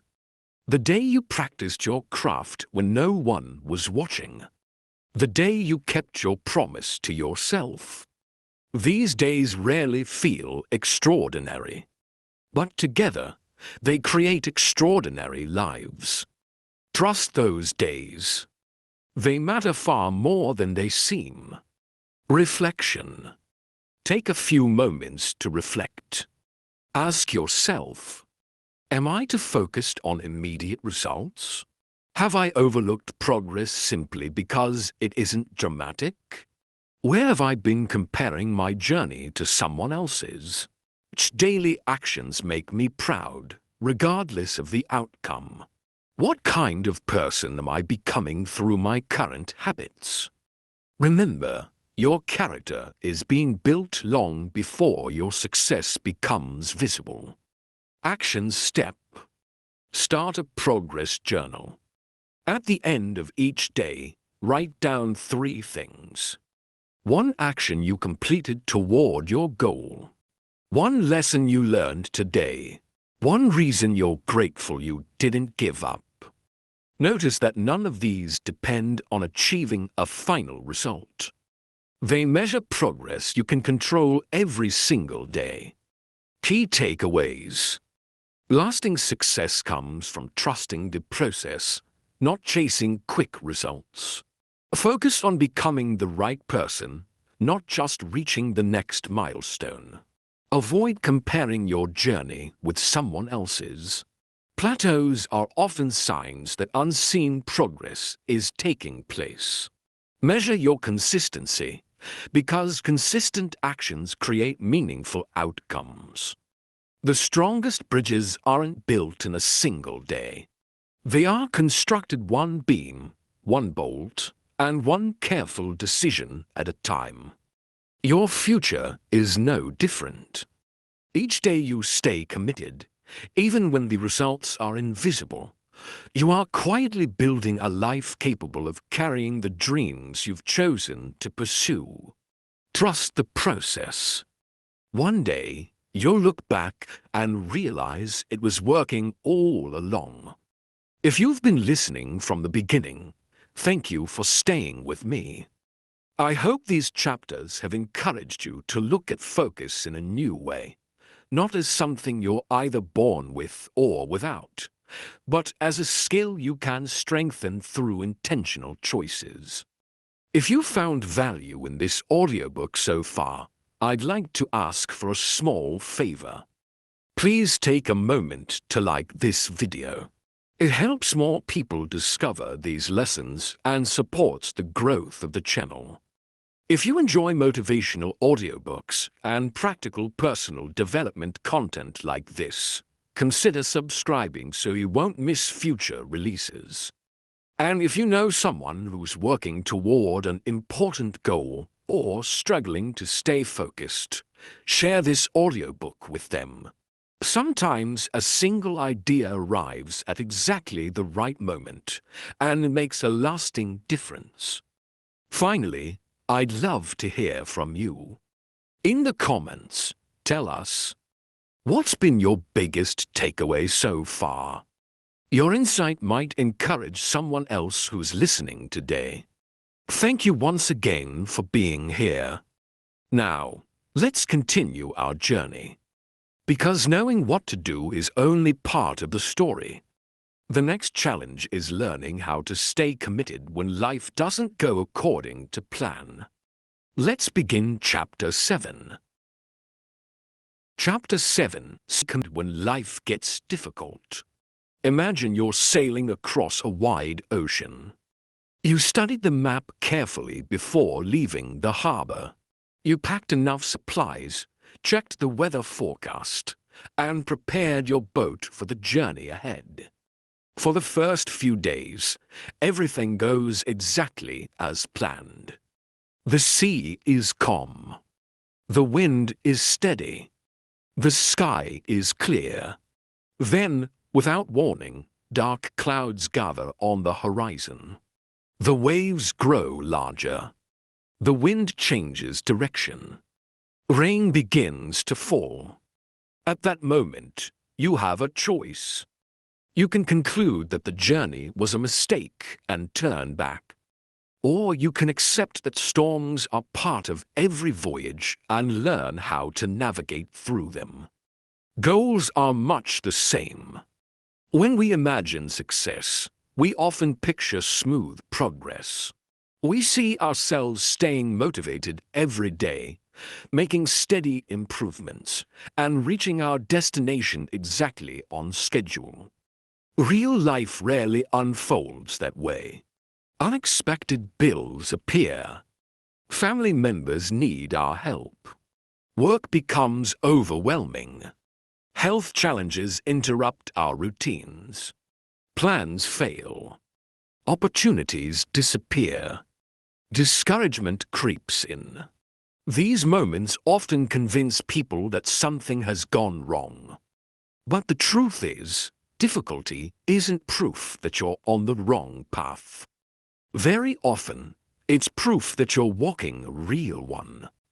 The question isn't whether challenges will come. The question is how you'll respond when they do. This chapter is about building commitment that survives disappointment, uncertainty, and setbacks, because lasting focus isn't tested on easy days. It's revealed on difficult ones. Main lesson. Let's begin with an important distinction. Many people confuse commitment with enthusiasm. They believe they're committed as long as they feel excited. But enthusiasm is an emotion. Commitment is a decision. Imagine a married couple celebrating their anniversary after 40 years together. If you asked them whether every single day was filled with excitement, they would probably smile. Some days were joyful. Others were stressful. Some seasons were easy. Others required enormous patience. What kept the relationship alive wasn't constant excitement. It was the repeated decision to remain faithful to what mattered. Goals deserve the same kind of commitment. You won't always wake up eager to do the work. Some mornings, you'll feel inspired. Other mornings, you'll feel ordinary. And some mornings, you'll feel like doing almost anything else. Those are the days when commitment quietly takes over. Instead of asking, "Do I feel motivated today?" ask, "What promise did I make to myself?"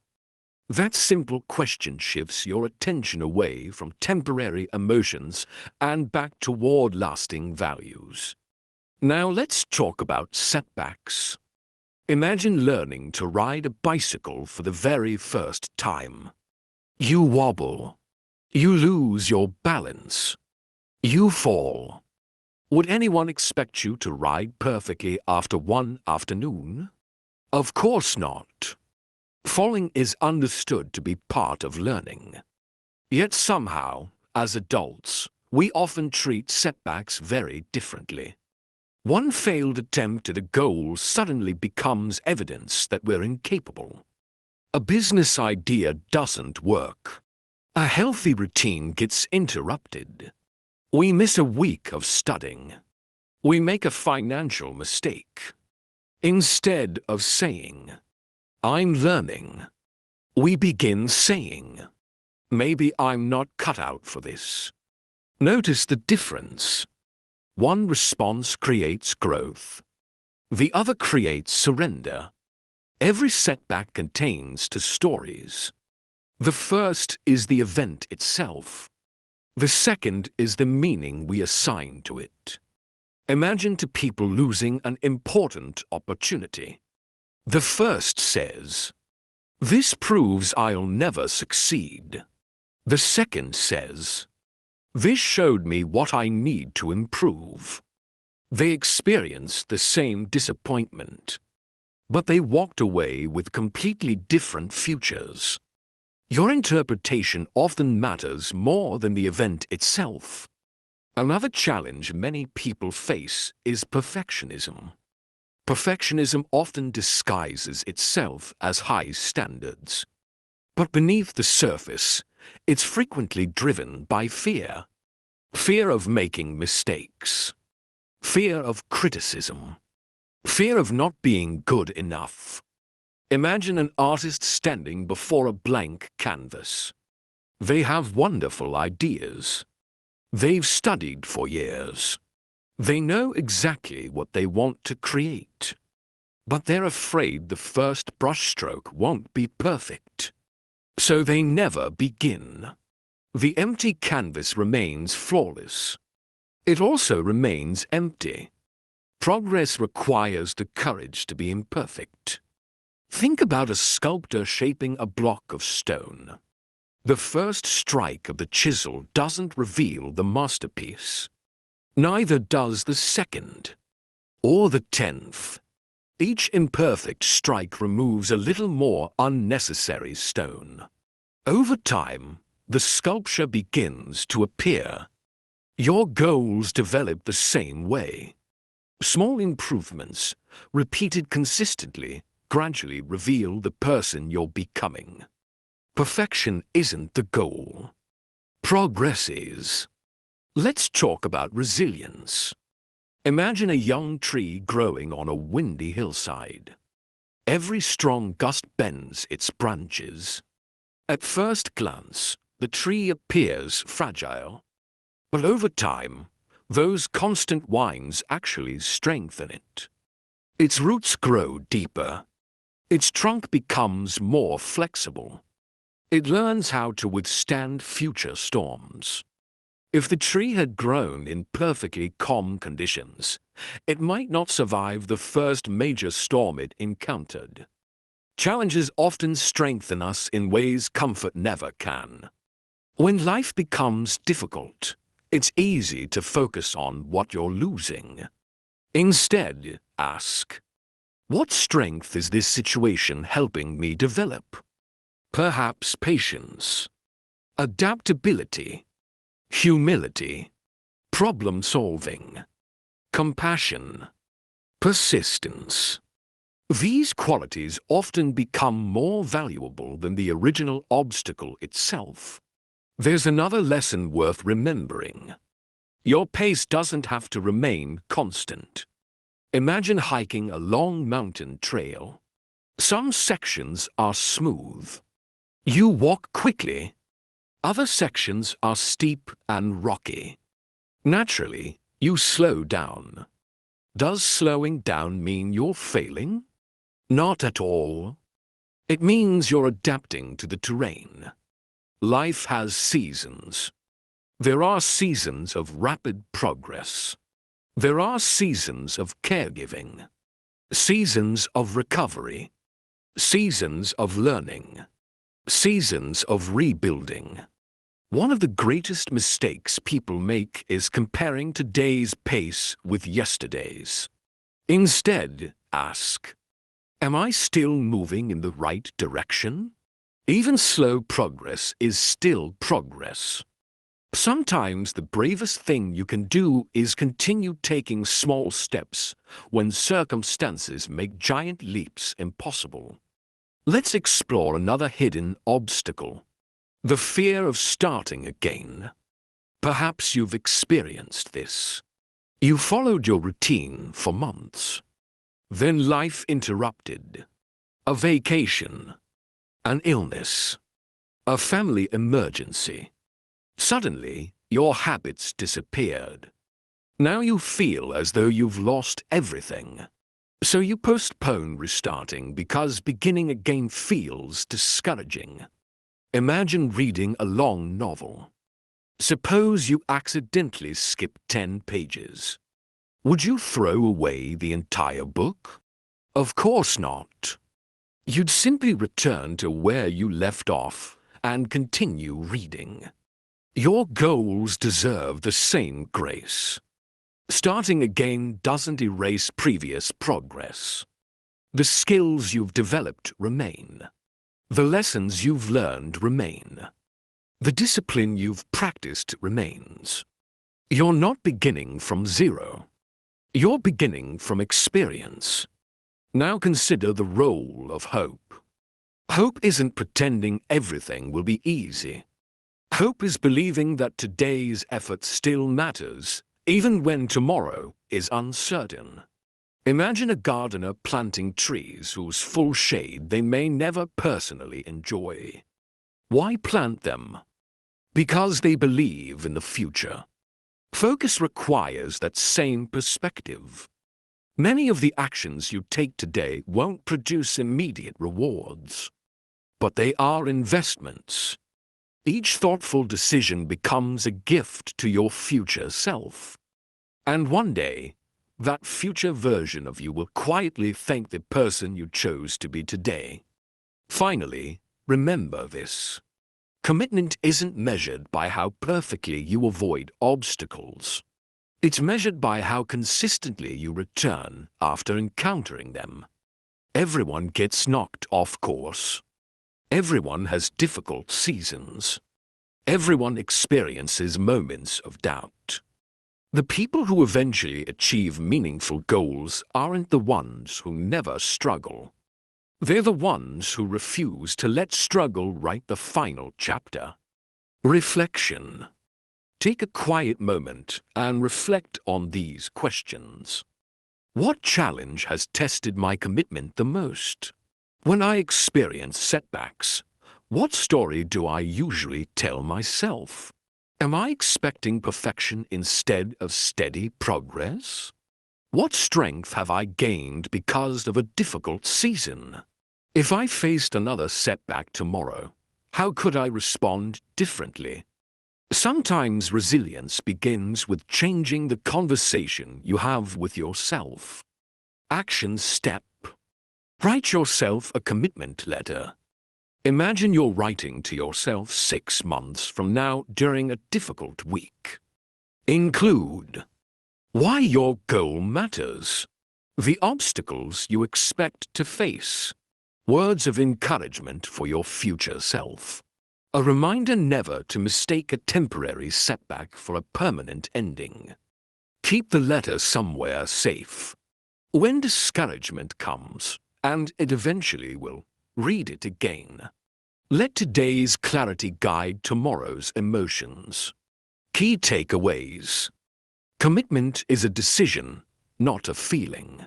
Setbacks become valuable when you choose to learn from them. Progress matters more than perfection. Your pace may change, but your direction should remain steady. Starting again is a sign of courage, not failure. The strongest bridges are not admired because they never faced storms.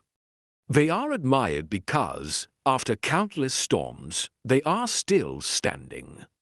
Your character is being built in exactly the same way. Every time you choose to continue, even when the path is difficult, you become a little stronger than you were the day before. One day, you'll realize that the obstacles you feared most became the very things that taught you how to keep going. By now, you've learned how to stay committed even when life becomes challenging. But commitment alone isn't enough if you're constantly trying to do everything yourself. The people around you, the conversations you have, and the examples you follow all influence your ability to stay focused. In the next chapter, we'll explore the powerful role that relationships, encouragement, and accountability play in helping you remain faithful to your goals, especially when your own motivation begins to fade. Chapter 8. Build a circle that strengthens your focus. Imagine trying to build a house alone. You gather the bricks. You carry the lumber. You mix the cement. You install the roof. You wire the electricity. You paint the walls. Technically, it might be possible, but it would take an enormous amount of time, energy, and determination. Now imagine building that same house with a team of skilled people. One person understands the foundation. Another specializes in roofing. Someone else handles plumbing. Others bring encouragement when the work feels overwhelming.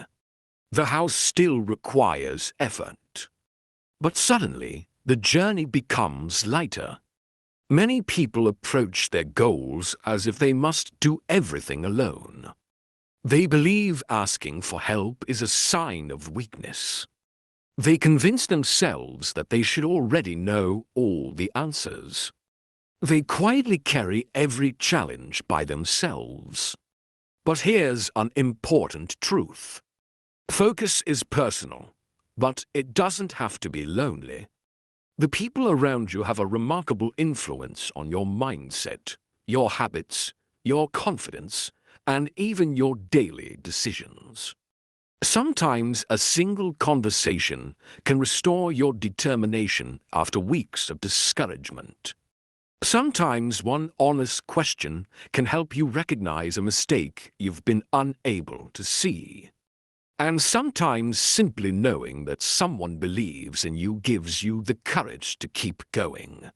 In this chapter, we'll explore how the right relationships can protect your focus, strengthen your commitment, and help you become the person you're striving to be.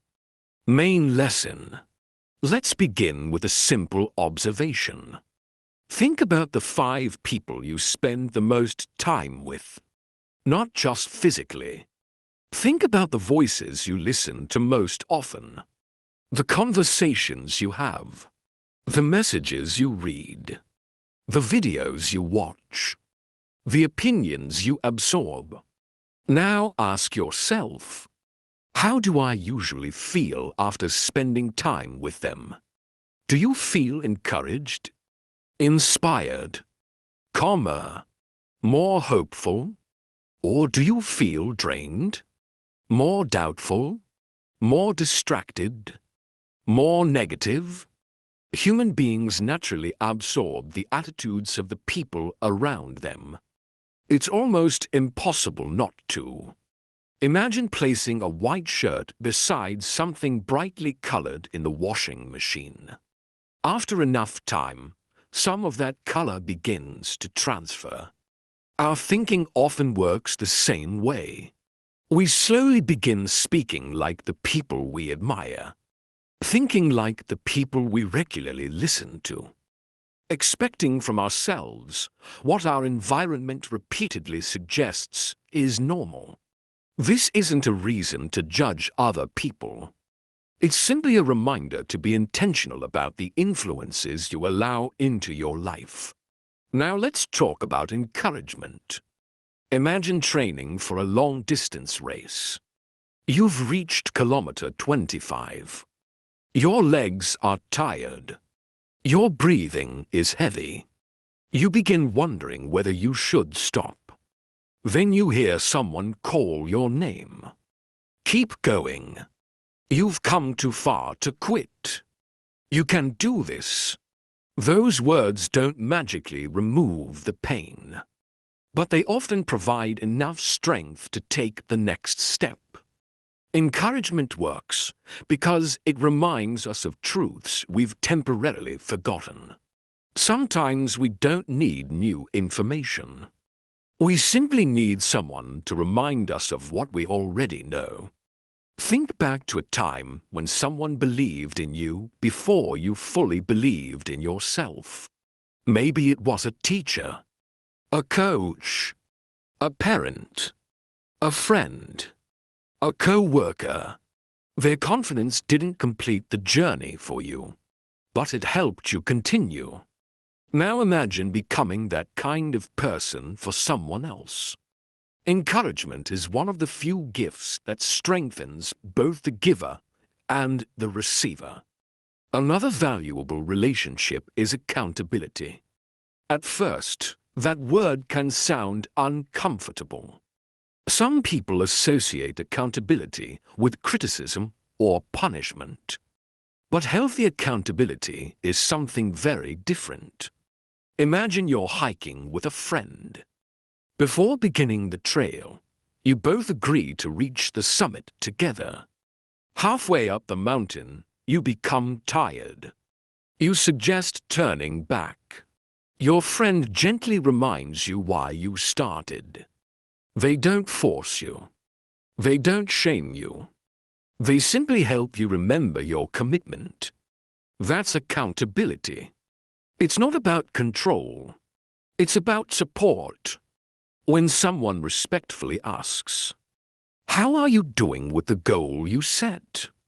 it becomes much harder to quietly drift away from it. This is why many athletes train with partners, why students join study groups, why entrepreneurs seek mentors, why recovery programs often emphasize community. Accountability doesn't remove responsibility. It strengthens it. Let's consider the importance of asking questions. Imagine trying to assemble a complicated piece of furniture without looking at the instructions. You struggle for hours. Eventually, someone walks by, points to one small diagram, and suddenly everything makes sense. Sometimes progress isn't delayed because you're incapable. It's delayed because you're trying to solve every problem alone. Asking thoughtful questions isn't a sign of weakness. It's a sign of wisdom. Every person you meet has experiences you don't have, lessons they've learned, mistakes they've already made, insights they've earned through years of effort. You don't need to copy someone else's life, but you can certainly learn from it. Curiosity accelerates growth. Pride often slows it down. Now let's talk about feedback. Imagine you're learning to play golf. You practice every day. You work incredibly hard, but your grip is slightly incorrect. Without feedback, you might repeat the same mistake for years. A skilled coach notices it within minutes. Constructive feedback isn't always comfortable. Sometimes it challenges our assumptions. Sometimes it reveals blind spots we'd rather ignore. But if the goal is improvement, not protecting our ego, feedback becomes one of the fastest ways to grow. The key is learning to separate your identity from your performance. Receiving correction doesn't mean you're a failure. It simply means you're still learning. And learning is exactly what growth requires. There's another relationship we often overlook. The relationship you have with yourself. Listen carefully to the conversations happening inside your own mind. When you make a mistake, what do you say? Do you immediately criticize yourself? Do you call yourself lazy, hopeless, undisciplined? Now imagine speaking to a close friend that way. You probably never would. Yet many people say things to themselves that they'd never say to anyone they love. Healthy self-talk isn't pretending everything is perfect. It's speaking to yourself with honesty and respect.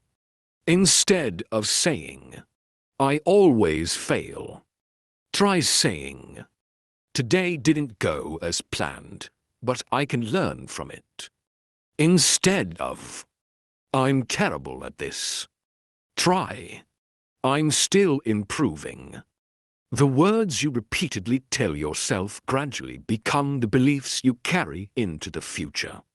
Be careful which stories you choose to repeat.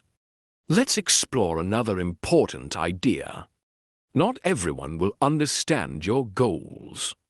Imagine deciding to climb a mountain while everyone around you prefers staying in the valley.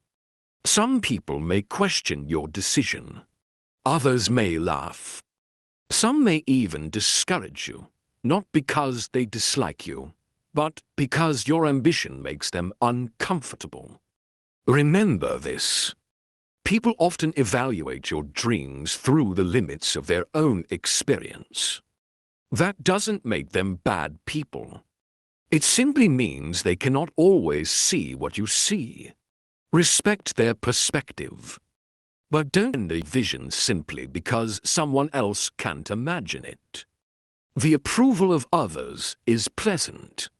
It isn't required. Now imagine your future self once again. You've achieved the goal you've been working toward. Looking back, who helped you become that person? Who challenged you? Who encouraged you?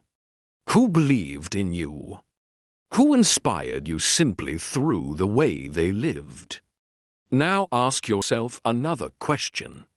Am I becoming that kind of person for someone else? One of the beautiful things about personal growth is that it rarely stays personal. As you become more focused, more disciplined, more patient, others quietly notice. Your example gives them permission to believe change is possible for them too. Sometimes the greatest gift you offer another person isn't advice. It's your example. Finally, remember this. You are never truly walking alone. Every lesson you've learned, every conversation that's encouraged you, every mentor you've listened to, every friend who supported you, every challenge that strengthened you, has become part of the person you are today. Growth is deeply personal, but it is also wonderfully connected. Allow others to help you become your best. And whenever possible, become part of someone else's journey as well. Reflection. Take a few quiet moments to reflect. Ask yourself, who are the people that encourage me to become a better version of myself? Are there relationships that consistently distract me from my goals? Who could I ask to help keep me accountable? How do I usually speak to myself after making a mistake? How can I become a source of encouragement for someone else this week? Your answers may reveal that one meaningful relationship can change the direction of an entire season of life. Action step. Reach out to one person today. It could be a trusted friend, family member, mentor, or colleague. Share one goal you're working toward and ask them to check in with you once a week for the next month. At the same time, encourage them to share one goal of their own. Support each other.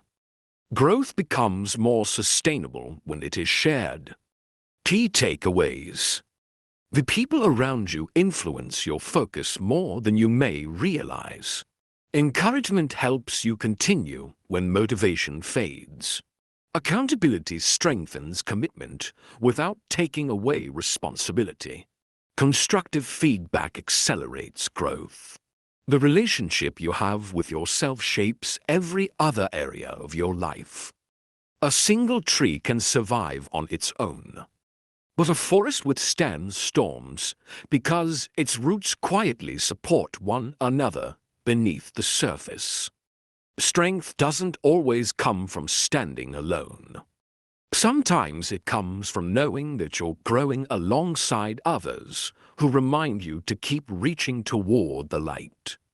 You've learned how to surround yourself with people who strengthen your focus.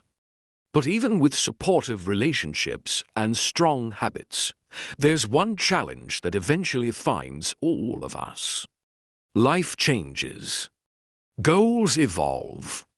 Unexpected opportunities appear. Plans need to be adjusted.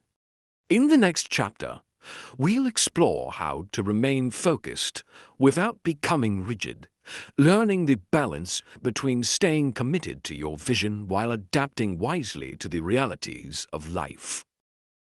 Chapter 9. Stay flexible without losing your direction. Imagine you're driving toward a destination you've planned to visit for years. You've studied the route. You've filled the fuel tank.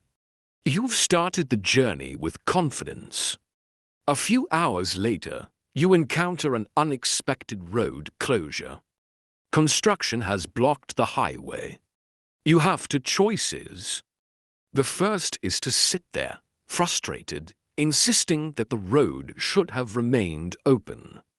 The second is to pull out your map, choose another route, and continue toward the same destination. The destination hasn't changed. Only the path has.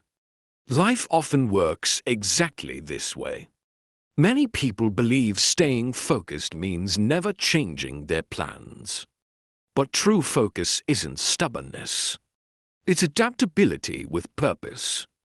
There will be moments when circumstances force you to adjust your schedule, your strategy, or even the timeline of your goals. Unexpected opportunities may appear. Responsibilities may change. Challenges you never anticipated may require a completely different approach. These moments don't necessarily mean you've lost your way. Sometimes they simply mean you're discovering a better route. In this chapter, you'll learn how to remain committed to your goals while staying flexible enough to grow, adjust, and continue moving forward, because the people who achieve meaningful success are rarely those who never change direction. They're the ones who never lose sight of what truly matters. Main lesson. Let's begin with a simple image. Imagine holding a compass in your hand. Notice something interesting about it.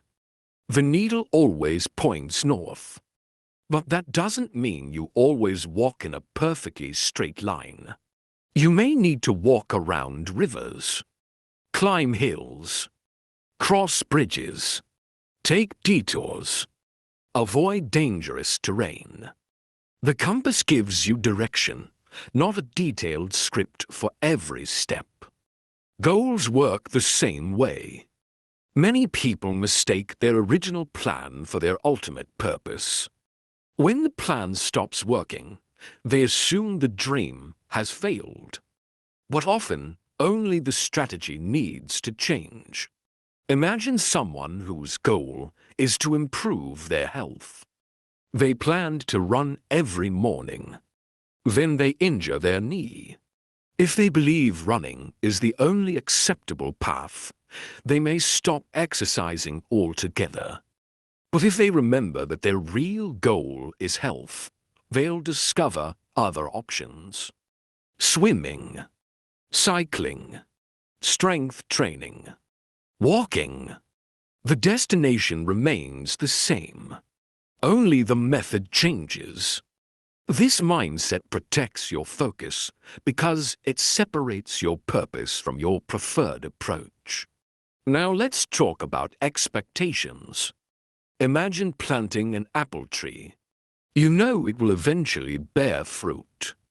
But you can't predict every season. Some years receive more rain. Some years experience drought. Some years produce larger harvests than others. Would you cut down the tree simply because one season wasn't ideal? Probably not. You understand that growth naturally includes variation. Many people expect their progress to follow a perfectly straight line. They imagine constant improvement without interruption. Real growth is rarely so predictable. Some months you'll make tremendous progress. Other months you'll simply maintain what you've already built. Sometimes life requires you to pause and care for your family. Recover from illness. Learn a new skill. Solve unexpected problems. These slower seasons aren't wasted. They're part of the rhythm of a meaningful life. Another important lesson is learning to distinguish between quitting and adjusting. At first glance, they can look very similar. Imagine a mountain climber reaching a dangerous section of the trail. The weather suddenly changes. Strong winds begin pushing against the cliff. The climber decides to stop for the day and continue tomorrow. Did they quit? No. They adjusted wisely. Now imagine someone who reaches the same point and says, "This mountain isn't worth climbing anymore." That's different. The first person changed the timing. The second abandoned the destination. Sometimes wisdom means slowing down. Sometimes it means asking for help. Sometimes it means learning a new skill before moving forward. Adjustments protect progress. Quitting ends it. Knowing the difference is one of the marks of maturity. Let's explore another challenge. Unexpected opportunities. Imagine you've been saving money for years to start your own business. Then you're offered an exciting job that allows you to develop valuable experience, expand your network, and strengthen your financial foundation. At first, this may feel like a distraction. But what if it's actually preparation? Not every change is an obstacle. Some are invitations. The key is asking thoughtful questions. Will this opportunity move me closer to my long-term purpose? Will it help me grow in ways that support my bigger vision? Or will it simply distract me from what matters most? Notice that the answer isn't always obvious. That's why reflection matters. The goal isn't to say yes to everything new, nor is it to reject every change. It's to evaluate each opportunity through the lens of your deeper values. Let's talk about identity during seasons of change. Imagine a professional musician who injures their hand and cannot perform for several months. If they define themselves only by their ability to perform, they may feel completely lost. But if they see themselves as someone who loves music, new possibilities appear. They can teach, compose, study, mentor younger musicians. Their expression changes. Their identity remains. This principle applies to many goals. Don't attach your identity so tightly to one method that you lose sight of your deeper purpose. Who you are matters more than the specific way you express it. Now consider another reality. Sometimes your goals themselves will evolve. Think back to who you were 10 years ago. Your priorities have likely changed. Your experiences have shaped you. Your understanding of success may be different today than it was then. That's not inconsistency. That's growth. Imagine a traveler beginning a journey toward one city. Along the way, they discover another place that better matches the life they truly want. Changing destinations after gaining new wisdom isn't failure. It's maturity. The important question is whether your new direction comes from thoughtful reflection or temporary discomfort. Never abandon a meaningful dream simply because it became difficult. But don't cling to an outdated goal simply because you once chose it. Give yourself permission to grow. Let's explore resilience through another analogy. Picture a river flowing toward the ocean. Along its journey, enormous rocks stand in its path. Does the river stop? No. It flows around them, sometimes over them, sometimes beneath them. The river remains persistent without becoming rigid. Its strength comes from movement, not resistance. Your focus should be like that river, persistent enough to keep moving, flexible enough to adapt. Every obstacle becomes another opportunity to find a new path forward. Another valuable practice is regularly reviewing your goals. Imagine a pilot flying a long-distance flight. Do they set the controls once and never check them again? Of course not. Throughout the journey, they make small corrections. Wind changes. Weather shifts. Air traffic requires adjustments. Tiny course corrections keep the aircraft moving toward its destination. Your goals deserve the same attention. Every month, ask yourself, is this still my most important priority? What's working well? What needs to change? What have I learned recently? What's my next best step? Notice that these questions don't invite you to abandon your vision. They help you refine your path. Small adjustments prevent major detours later. Finally, remember that flexibility also requires humility. Sometimes we become so attached to our original plans that we ignore better ideas simply because they weren't ours. Growth requires the willingness to admit, I've learned something new. There's a better way. I need to change my approach. Humility doesn't weaken commitment. It strengthens it. Because your ultimate goal isn't to prove that your first plan was perfect. Your goal is to continue making progress. And progress often belongs to those who are willing to learn, adapt, and move forward with wisdom. Reflection. Take a quiet moment to think about these questions.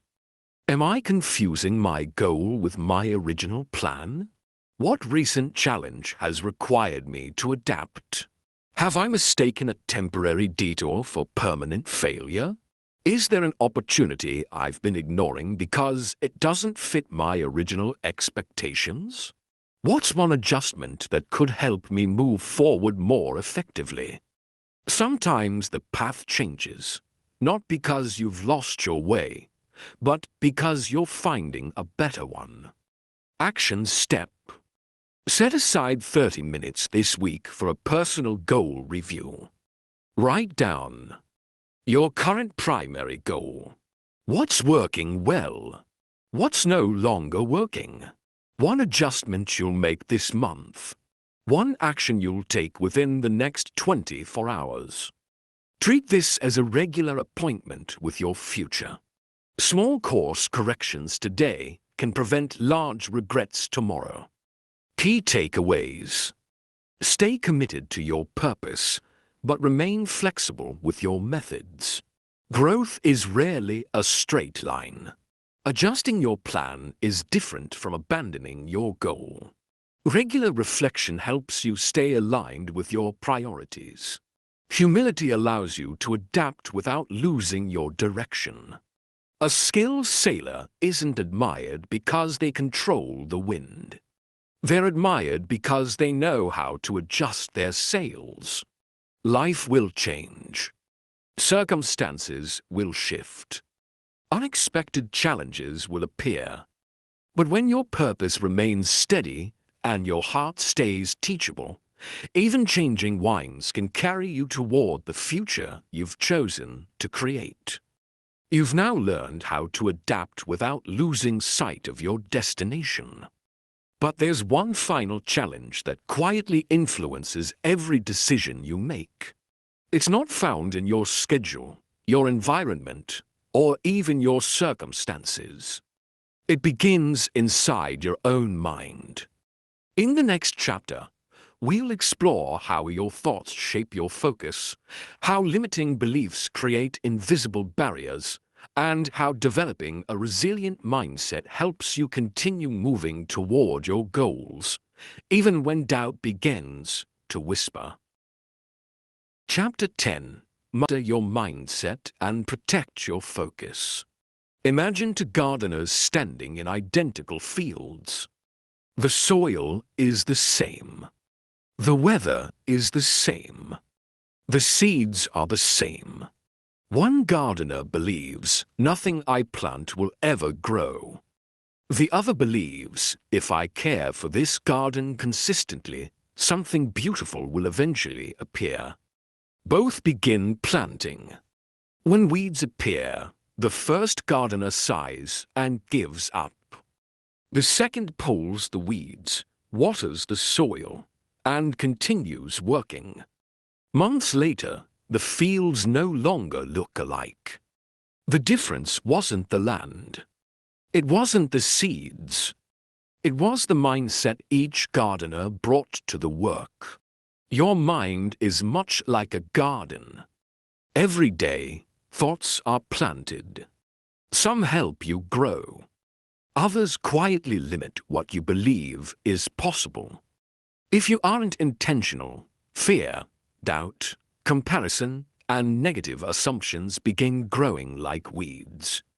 Eventually, they compete with the dreams you're trying to cultivate. Staying focused isn't only about managing your calendar. It's about managing your thinking. Because your thoughts influence your emotions.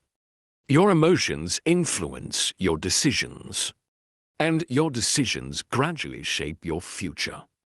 In this chapter, we'll explore how to develop a mindset that supports your goals instead of sabotaging them, allowing your focus to remain steady even when your emotions fluctuate. Main lesson. Let's begin with one of the most powerful questions you can ask yourself. What story am I telling myself? Every person has an inner narrator. It's the quiet voice that explains what's happening throughout the day. Sometimes that voice is encouraging. This is difficult, but I'll figure it out. Other times it's discouraging. I always mess things up. I'm too old. I'm not smart enough. People like me don't succeed. Notice something important. These thoughts often sound like facts, but many of them are simply interpretations. Imagine looking through a window with dark, tinted glass. The world outside appears darker than it really is. The window hasn't changed reality. It has changed your perception. Your beliefs work in the same way. They influence how you interpret every experience. The encouraging news is that beliefs can be questioned. Whenever a limiting thought appears, pause and ask, is this absolutely true? Or, is there another explanation? You may discover that many of the limits you've accepted exist only because they've never been challenged. Now let's talk about fear. Fear is one of the oldest human emotions. In many situations, it's incredibly helpful. It protects us from genuine danger. It encourages caution when caution is needed. But fear doesn't always distinguish between physical danger and emotional discomfort. Imagine standing on the edge of a swimming pool. You've never learned to swim. Your heart races. Your mind imagines everything that could go wrong. Now imagine taking lessons with a skilled instructor. At first, you're still nervous. But little by little, your confidence grows. The water hasn't changed. You have. Many goals feel frightening simply because they're unfamiliar. Starting a business, speaking in public, changing careers, learning a new skill, having a difficult conversation. The fear often comes from stepping into the unknown. One of the best ways to reduce fear isn't to wait until it disappears. It's to take one small step despite it. Action teaches the mind that uncertainty doesn't always lead to disaster. Over time, confidence grows because experience replaces imagination. Let's explore another mental habit: overthinking. Have you ever spent so much time analyzing a decision that you never actually made one? Imagine standing at a crossroads with 4 different paths. Instead of choosing one, you spend hours imagining every possible outcome. Meanwhile, someone else quietly picks a direction and begins walking. Will they make mistakes? Probably. But they'll also gain experience. The person who never starts gains only more uncertainty. Thinking is valuable. Reflection is important. Planning has its place. But eventually, every meaningful goal requires action. Clarity often comes through movement, not before it. Sometimes the next step becomes visible only after you've taken the current one. Another mindset that quietly destroys focus is the belief that success should feel easy. Imagine watching an accomplished pianist perform. Their movements seem effortless. The music flows beautifully. It's tempting to believe they possess natural talent that others simply lack. But what you don't see are the thousands of hours spent practicing scales. The mistakes, the frustrating rehearsals, the slow improvement that happened long before the audience arrived. When we compare our beginning to someone else's mastery, we often become discouraged. Instead, remember this. Difficulty isn't evidence that you're incapable. Difficulty is often evidence that you're learning. The brain grows through challenge. Skills develop through repetition. Confidence grows through experience. Don't expect the early stages of your journey to feel comfortable. Expect them to teach you. Let's talk about self-confidence. Many people believe confidence comes first. They think, once I feel confident, then I'll take action. But life usually works the other way around. Imagine a child learning to ride a bicycle. Do they begin with confidence? Not usually. They begin with curiosity. Then they practice. They wobble. They fall. They try again. Eventually, confidence appears, not before the action, but because of it. Confidence is often the reward for repeated courage. This means you don't have to wait until you believe completely in yourself. You simply have to keep giving yourself reasons to believe. Every promise you keep, every challenge you face, every difficult conversation you complete, every habit you maintain, these become evidence that you can trust yourself. Real confidence is built through consistency. Now consider the role of gratitude. At first, gratitude may seem unrelated to focus. But think about this. Imagine constantly looking at everything you haven't achieved. Every day feels like a reminder of what's missing. Eventually, discouragement begins replacing motivation. Now imagine also noticing what's already improving. The knowledge you've gained, the discipline you've built, the people supporting you, the opportunities you've received. Gratitude doesn't ignore what's unfinished. It simply refuses to overlook what's already good. A grateful mind is less distracted by constant dissatisfaction. It creates emotional stability, allowing you to keep moving forward with greater peace. Another important mindset is patience with yourself. Imagine teaching a young child to read. Would you expect them to master an entire language in 1 week? Of course not. You'd celebrate each new word, each sentence, each small improvement. Yet many adults deny themselves that same patience. They expect immediate excellence, immediate discipline, immediate transformation. Growth deserves the same kindness we naturally offer others. Being patient with yourself doesn't mean lowering your standards. It means recognizing that meaningful change takes time.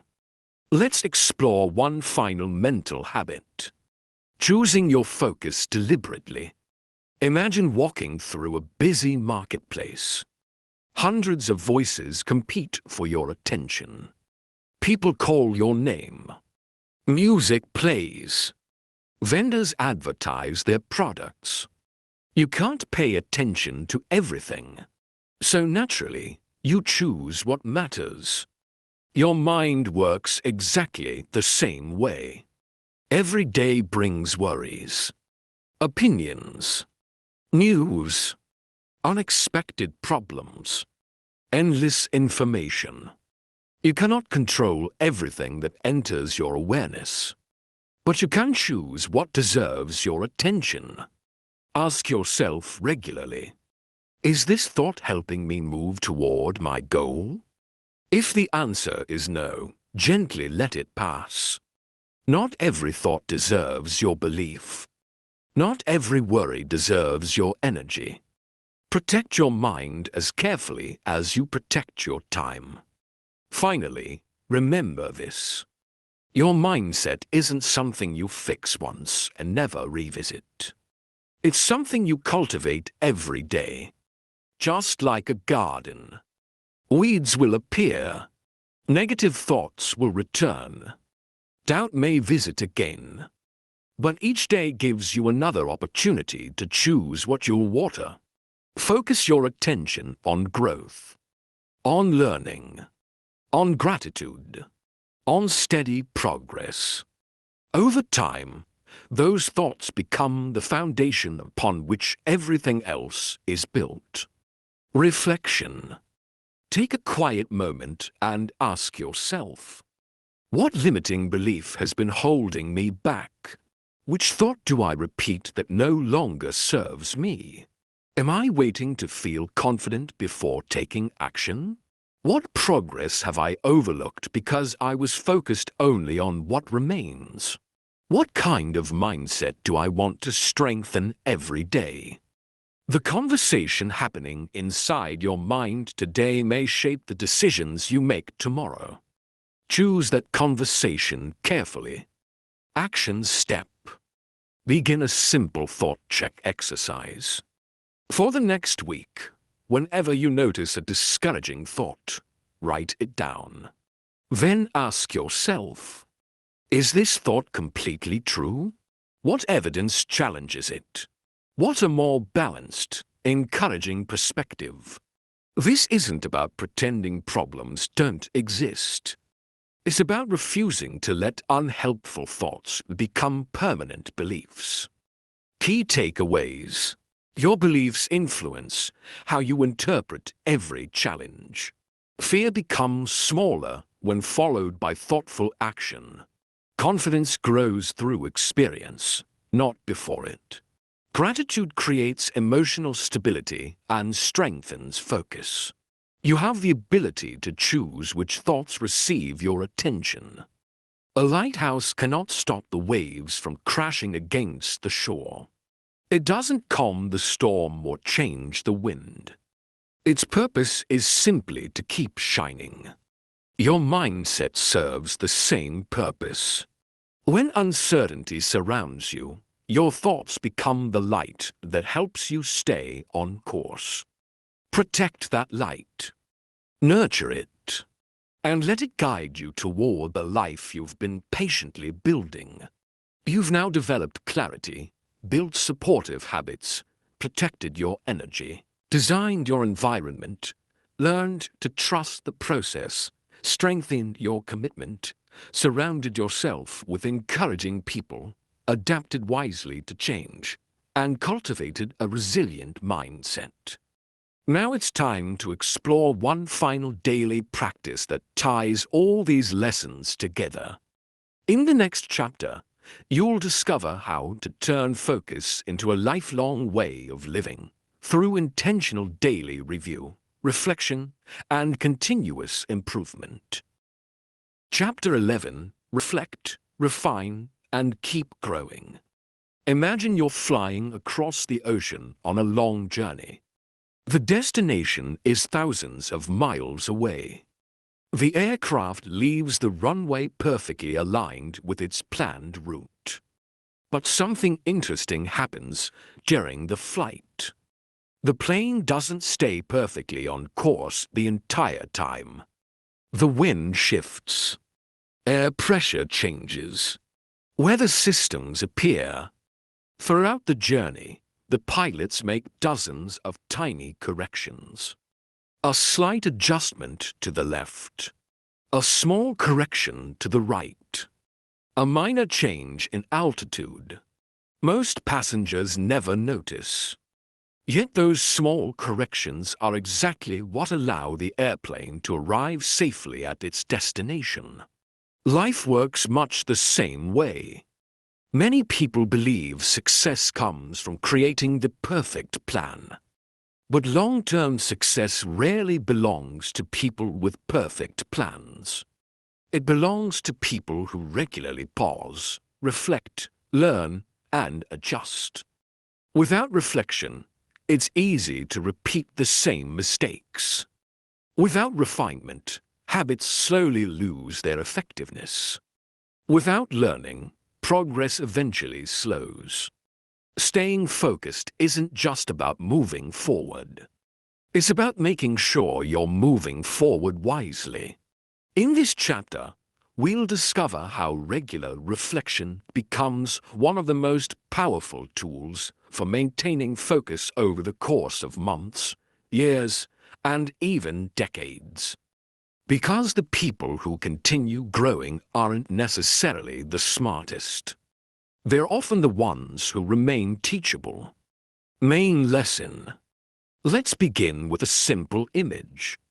Imagine trying to improve your cooking without ever tasting your food. You carefully follow the recipe. You prepare the ingredients. You cook everything exactly as planned. But you never stop to ask, how does it taste?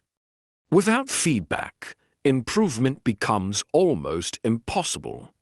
Reflection is the emotional and mental equivalent of tasting your own cooking. It allows you to ask, what's working? What isn't?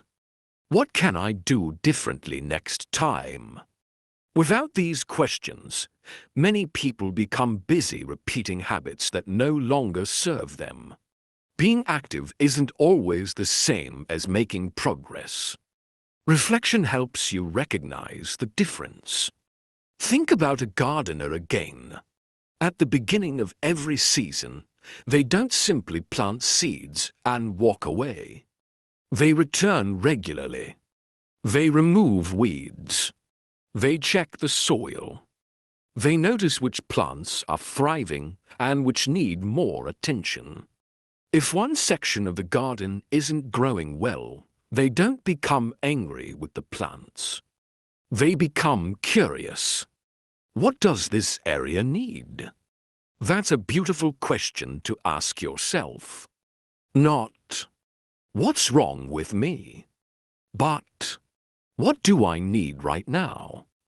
Perhaps you need more rest, better boundaries, a clearer routine, new knowledge, more patience, or simply a reminder of why your goal matters. Curiosity leads to solutions. Self-condemnation usually leads to discouragement. Now let's talk about celebrating progress. Many people have a habit of immediately moving the finish line. They achieve one goal, then instantly focus on the next one. They complete a project, reach a milestone, develop a new skill. But instead of appreciating the progress, they say, I should have done more. Imagine climbing a mountain. You reach a beautiful viewpoint halfway up. The scenery is breathtaking. Wouldn't it be wise to pause for a few moments? To breathe. To appreciate how far you've already climbed. To gather strength before continuing. Celebrating progress doesn't make you complacent. It renews your motivation. It reminds your brain that effort leads to meaningful rewards. Take time to notice your growth. Not because you've finished, but because you've faithfully continued. Let's explore another powerful habit. Learning from your mistakes. Imagine two artists completing similar paintings. Both notice imperfections. The first becomes embarrassed. They hide the painting and stop creating. The second studies every mistake. They ask, what can this teach me? Months later, the second artist has improved dramatically. Not because they avoided mistakes, because they learned from them.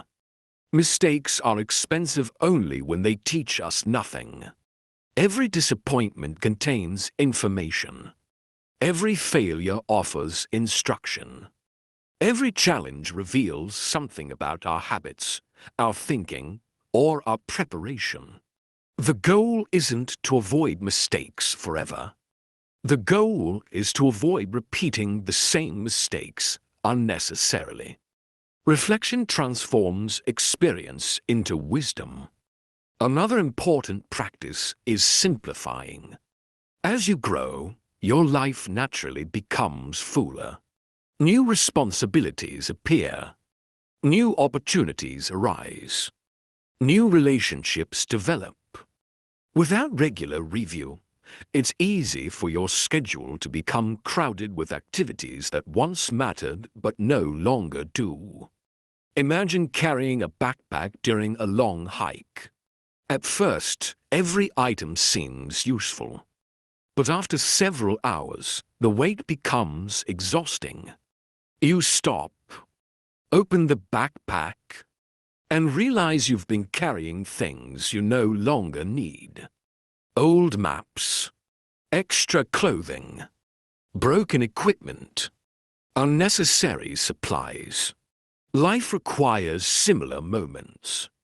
Ask yourself, what am I carrying that no longer belongs in this season?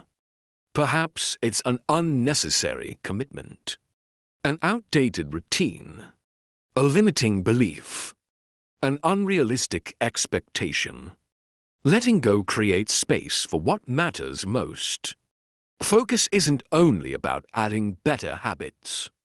Sometimes it's about removing unnecessary weight. Let's consider another question. How do you define success? Many people answer with achievements. A promotion, a larger income, a completed project, recognition. These things can certainly be meaningful. But imagine reaching every external goal while losing your health, your relationships, your peace of mind. Would that truly be success? Probably not. As you reflect regularly, allow your definition of success to remain balanced.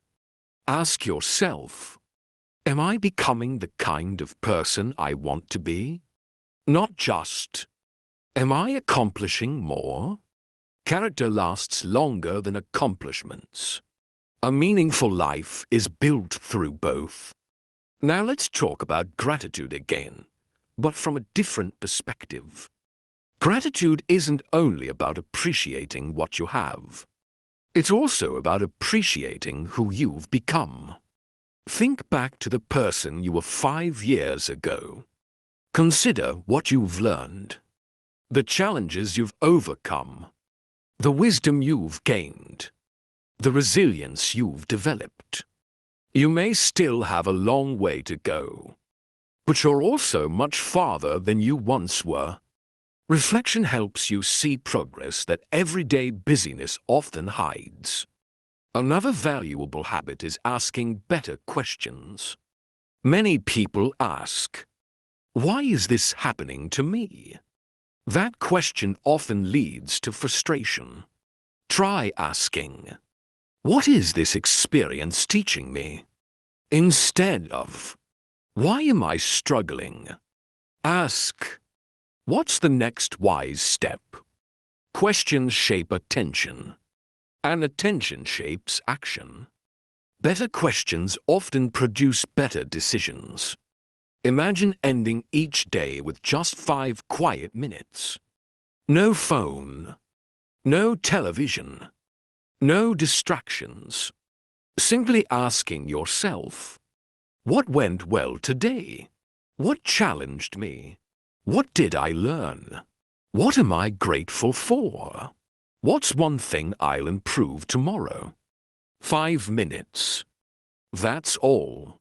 Over a year, those moments become more than 30 hours of thoughtful reflection. Those hours quietly shape the person you're becoming. Growth doesn't always require dramatic breakthroughs. Sometimes it begins with small moments of honest conversation with yourself. Finally, remember this. You'll never become a finished product. There will always be more to learn, more to improve, more ways to grow. And that's good news, because growth gives life its richness. The goal isn't to become perfect. The goal is to remain teachable. A teachable heart continues growing long after others have stopped. And a person who never stops learning rarely stops moving forward. Reflection. Take a quiet moment and consider these questions. When was the last time I intentionally reflected on my progress? What habit has helped me the most this year? What habit no longer serves me? Am I celebrating my progress or only noticing what's unfinished? What's one lesson I don't want to forget from this season of my life? Your answers may become some of your greatest teachers. Action step. Create a weekly reflection ritual. Choose one day each week and spend 15 minutes reviewing the past 7 days. Write down one success, one challenge, one lesson, one habit to improve, one priority for the coming week. Protect this appointment with yourself. Over time, these small reviews will keep you aligned with the life you're trying to build. Key takeaways. Reflection transforms experience into wisdom. Celebrate progress while continuing to grow. Mistakes become valuable when they teach meaningful lessons. Simplifying your life creates more room for what matters most. A teachable mindset leads to lifelong growth. A sculptor doesn't create a masterpiece with one perfect strike. They shape it little by little, removing what doesn't belong until the beauty hidden inside finally appears. Your life is being shaped in exactly the same way.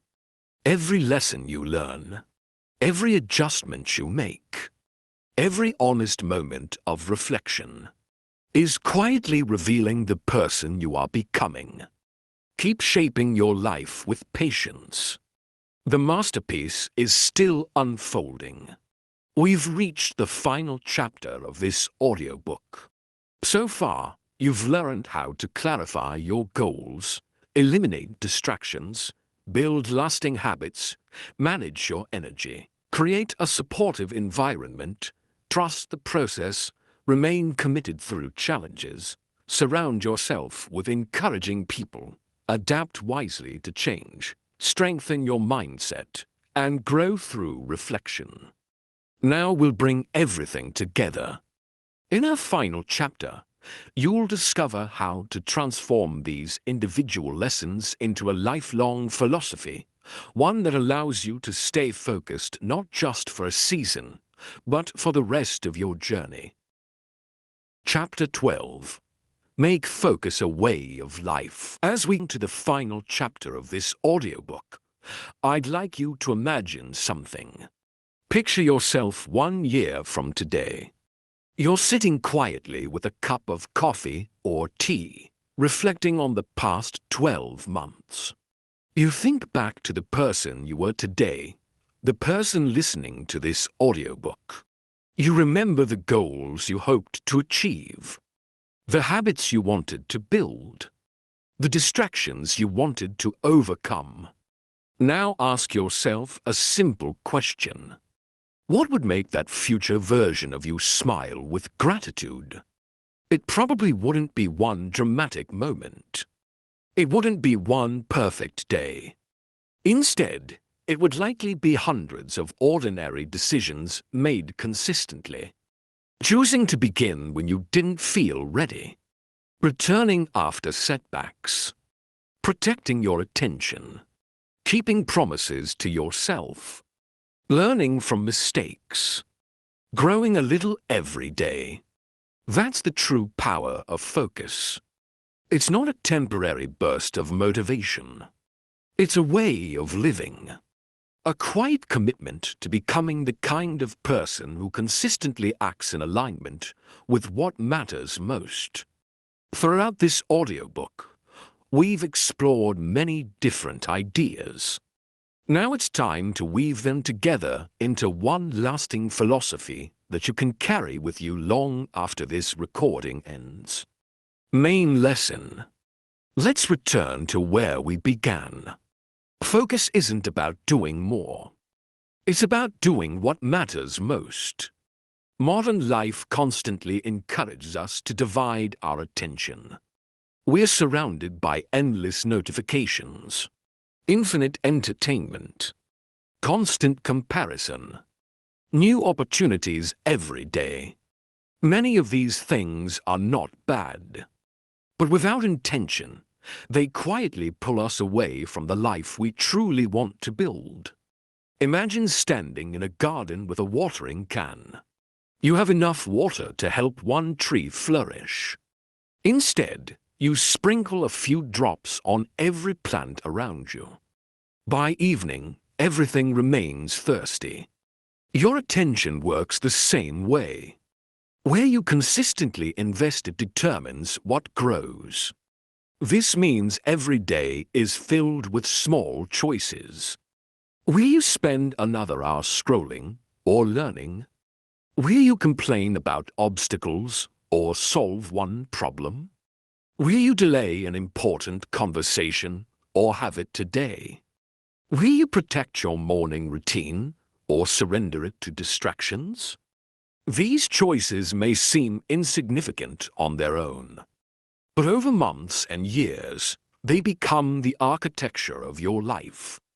One of the most important lessons you've learned is that clarity creates momentum. When you know exactly why your goal matters, making daily decisions becomes easier. Purpose acts like a compass. It reminds you where you're headed when life becomes noisy. Whenever you feel lost in the future, return to one question. Why did I begin? That answer will often guide you better than any complicated strategy. You've also learned that habits shape identity. Many people spend years chasing outcomes while ignoring the daily behaviors that produce them. Remember this. Your life is rarely changed by one extraordinary decision. It's changed by ordinary decisions repeated consistently. Brushing aside one distraction, reading one chapter, taking one walk, saving one small amount of money, practicing one skill, keeping one promise.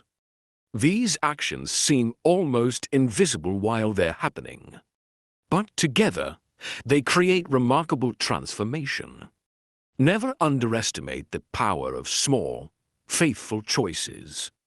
Another lesson worth carrying forward is the importance of protecting your attention.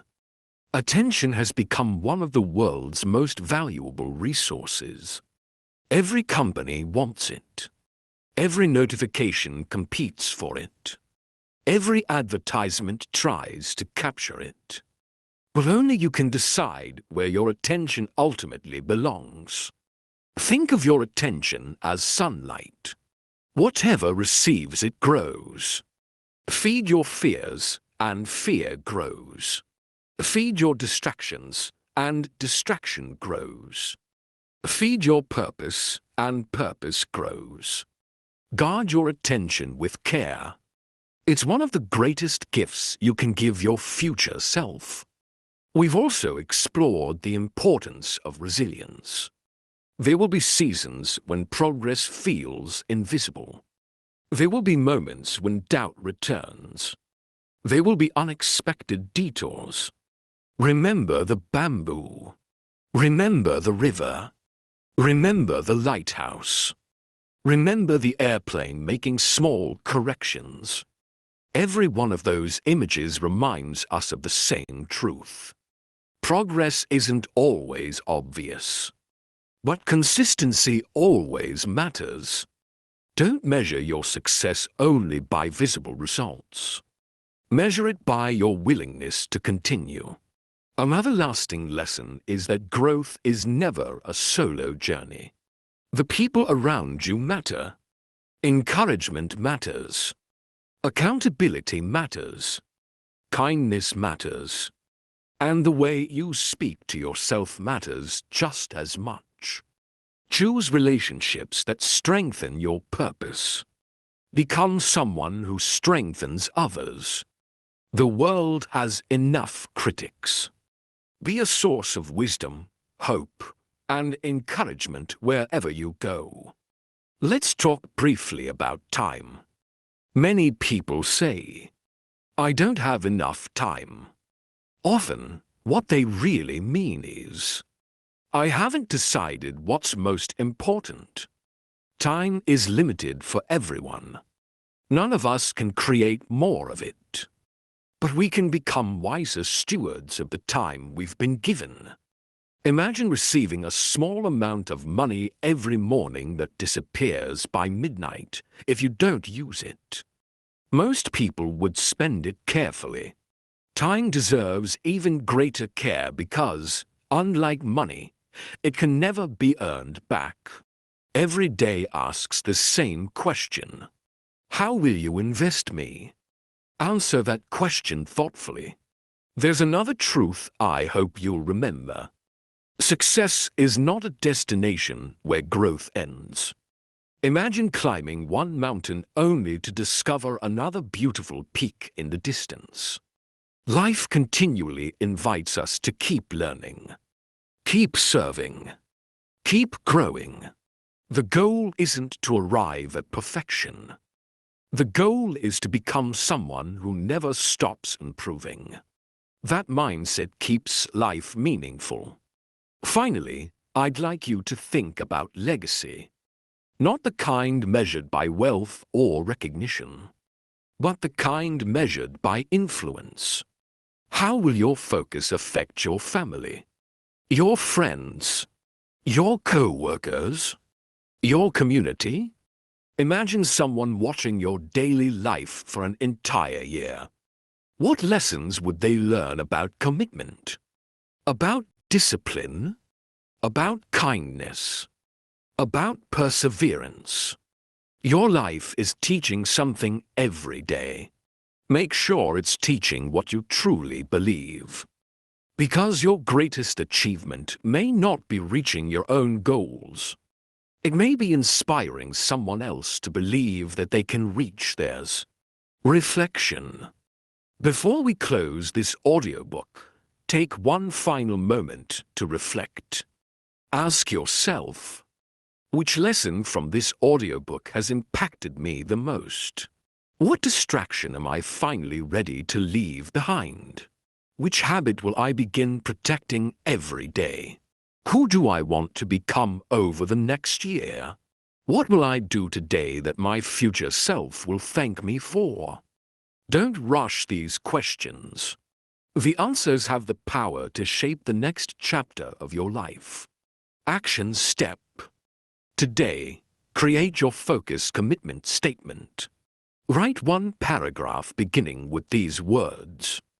From this day forward, I choose to. Describe the person you want to become, the habits you'll protect, the values you'll live by, the distractions you'll leave behind. Place this statement somewhere you'll see it every morning. Read it aloud for the next 30 days. Allow it to become a reminder of the life you're intentionally building.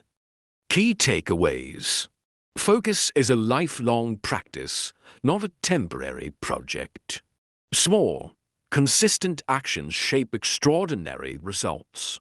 Protect your attention as carefully as you protect your time.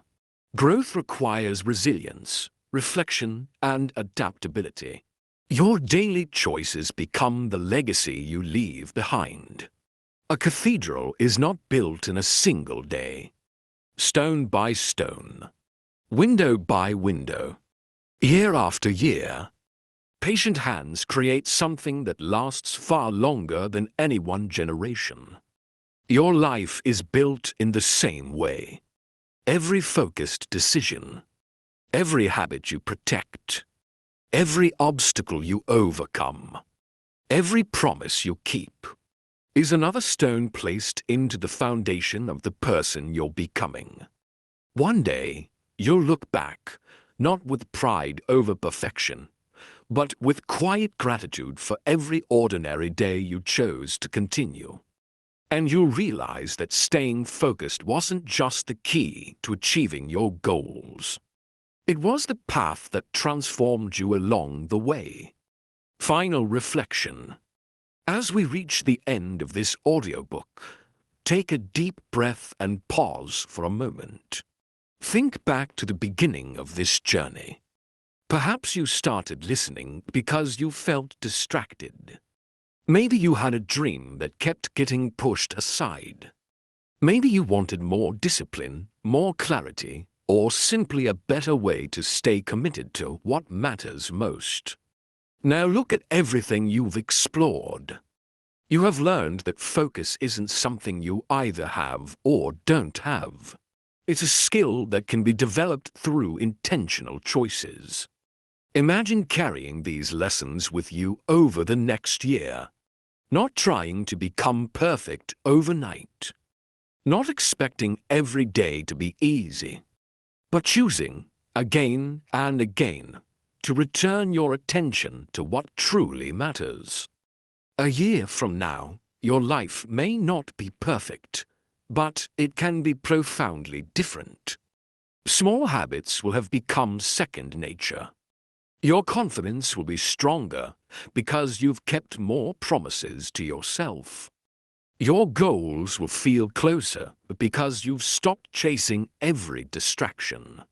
Most importantly, you'll know that real progress comes from consistency, patience, and the courage to continue. That's a future worth building. And it begins with the next choice you make after this audiobook ends. Complete audiobook summary. Let's briefly revisit the journey we've taken together. Chapter 1. Clarify what truly matters. You discovered that focus begins with clarity. When you know your purpose, your daily decisions become easier. Chapter 2. Eliminate the hidden thieves of attention. You learned to recognize distractions, reduce mental clutter, and protect your attention from things that quietly steal your time. Chapter 3. Build habits that make focus automatic. You explored how small, consistent routines reduce the need for willpower and create lasting momentum. Chapter 4. Manage your energy, not just your time. You learned that sustainable focus depends on caring for your body, mind, and emotional well-being. Chapter 5. Design an environment that supports your goals. You discovered how your surroundings quietly shape your choices and how small environmental changes make success easier. Chapter 6. Trust the process, not just the results. You learned to value consistency, embrace patience, and measure progress through daily actions rather than immediate outcomes. Chapter 7. Stay committed when life gets difficult. You explored resilience, perseverance, and the importance of returning after setbacks instead of expecting perfection. Chapter 8. Build a circle that strengthens your focus. You saw how supportive relationships, accountability, and encouragement help you remain committed during difficult seasons. Chapter 9. Stay flexible without losing your direction. You learned to adapt your methods while remaining faithful to your purpose. Chapter 10. Master your mindset and protect your focus. You discovered how your thoughts shape your actions and how a resilient mindset supports long-term success. Chapter 11. Reflect, refine, and keep growing. You learned the importance of regular reflection, lifelong learning, and making small adjustments along the way. Chapter 12. Make focus a way of life. Finally, you brought everything together into one guiding principle. Focus is not something you practice occasionally. It becomes part of who you are. Together, These lessons form one complete message.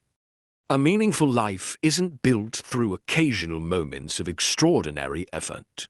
It is built through ordinary days lived with clarity, purpose, consistency, and courage. 7-Day Success Challenge. Here's a simple challenge to help you begin putting these lessons into practice. Day 1. Define your most important goal. Write down one meaningful goal and clearly explain why it matters to you. Keep it somewhere you'll see every day. Day 2. Remove one major distraction. Identify the biggest distraction in your daily routine and remove or reduce it for the day. Notice how it affects your focus. Day 3.